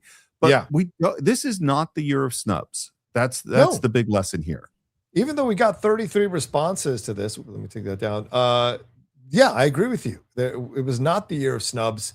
Clearly, a lot of people felt much more happy with the choices that were taken. Whether that says it's a weak year or not a weak year, or whether the Academy got it right with a lot of their nominations, certainly that's a conversation for another time. I would say it's Jesse Plemons. I agree with you there. I also would say Joel Edgerton not being nominated for Best Actor as well. A lot of people, as we see here, Paul Mescal getting snubbed for Hamlet is a crime. Certainly, a lot of people felt that. I thought Wicked for Good for production design was, or for costume rather, was definitely a snub. Makeup and hairstyling as well. So this is just egregious. No movie score accented the on-screen action quite like the score for Marty Supreme. Even the great scores from Johnny Greenwood and Ludwig Göransson can't quite match it for me. It perfectly matches Marty Supreme's live art, pace, and tone, and really accents the big moments. Yeah. Any of these other comments stood out to you as you're looking at these, Steve? Yes, except I went to the wrong page for a second. So let me get back to this one. Okay. And hopefully this wasn't one you already read. No. Paul Mescal getting snubbed for Hamnet. And no other film was as surprising or captivating as Weapons. Did you read that one? Because I did not read that one. Okay, but I like this one because clearly it was not snubbed on the Cine-Files, but Weapons was snubbed in every way possible. Endlessly rewatchable. A shame the Academy did not acknowledge this film. Jacob Jupe from Hamlet put forth an incredible child performance as the titular character in Hamlet that deserved some recognition. I agree 100%. Yes. Great points. Yeah. All right. There we go. All right. Okay. There we go. That's all the comments there. Let's take that down and let's go back to our show here. And have we reached the point of best casting yet, Steve? Shall we? Yes. In fact, I don't know. I have texted you screen grabs of the results of the best casting. This is the high-tech method through which the Cine-Files transmits data. Thankfully, Shannon McClung is going to introduce best casting, which will give me a minute to put this data together. So let's give it to Shannon McClung. Let's turn it over to Shannon McClung. Take it away, Brother May. Hi, my name's Shannon McClung. I'm 5'6", based in Los Angeles, and I will be reading the nominations for best casting. So what you just saw, that is called a slate. It's a little video intro that goes along with an actor's audition when they're reading for a movie. And casting directors have to literally watch thousands of these when they're putting together the ensembles for a feature film. Casting a movie, it can be an arduous task. It can be time-consuming. It can be thankless. And after decades, casting directors have finally gotten their own Oscar at the Academy Awards. So without further ado, here are the nominees for the first Oscar for Best Casting. Sinners, Francine Maisler. One Battle After Another, Cassandra Koulakundis. Hamnet, Nina Gold. Marty Supreme, Jennifer Venditti. And The Secret Agent, Gabriel Dominguez. Casting directors, good luck. You have earned it. There you go. That's I love great. that he presented Great, it like great, he was great. presenting an audition. Yes, I agree. I agree, Steve. Well, let's take a look at the results of Best Casting here. All right, there it is. Wow. Yeah. That is not close, is what I would say. Sinners by a mile. Yeah. And that makes sense when you look at the amount of the cast that's nominated from Sinners with Michael B. Jordan, Delroy Lindo, Wunmi Misako. That I think that's the most nominees. Yeah. Oh no, I guess One Battle would have, right, with Tiana, Leo, yeah, Tiana, Leo, Sean, and Benicio. Yeah, and Sean Penn. So that's 4. And Sean yeah. Penn. Yeah. So One Battle having more, but in the end, not enough to overall win Best Casting. Sinners takes that from Francine Maisler. So surprise at all, Steve, or does it seem to be pretty much what you expect? This is what's weird about this year. If it had literally been exactly the opposite with One Battle in the lead, I would have been like, okay. Yeah. If Marty Supreme, I think the casting of Marty Supreme is fantastic. Agreed. If that had come to the fore, I would have said, okay, but as it is, I'm thrilled that Sinners is getting the love. Yeah, me too. We'll see what happens when the awards go off tomorrow night, and if it wins Best Casting, and we'll see how many of the 16 awards Sinners takes home tomorrow night. It's going to be interesting, and I know there are some people who aren't the biggest fan of Sinners, so there's going to be all kinds of think pieces if Sinners does rule the night tomorrow night, or if One Battle After Another is able to push back in some of these categories, and if we've got some upsets, because we certainly had a couple upsets on our show, Steve, so I imagine there might be some tomorrow night as well. So what are you looking for? Would you like to know how many of the post-Oscar think pieces I will read?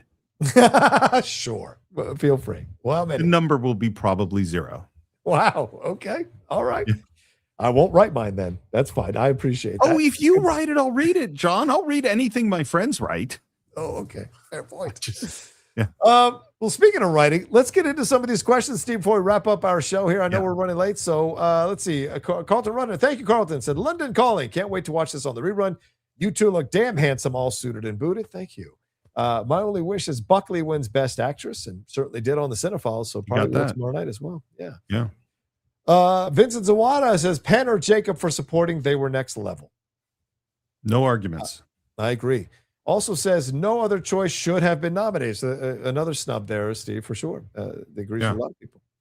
And Wayne Edwards, thank you, Wayne. Very kind of you to come in and join us live, brother man. Thanks, Wayne. Says, good afternoon. Once a year, there's a film that may not be my favorite film, but it blows me away as an experience in the theater. Marty Supreme was that for me last year. I was locked in. What was your favorite experience in a theater? Ooh.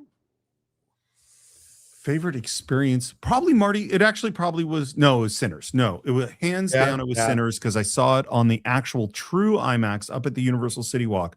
And the moment that it becomes, because in the musical montage, which is one of the most amazing sequences of the film, if you're watching it in true IMAX, it goes this way, and it becomes the biggest screen you've ever seen. And that moment, both because it's such it is one of the most daring artistic moments in a film, where I firmly believe that Ryan Coogler went, we're going to do this thing, and it's either going to work or it doesn't. It's so risky. And to have it expand in the screen like that at that moment was my favorite moment in a movie theater last year.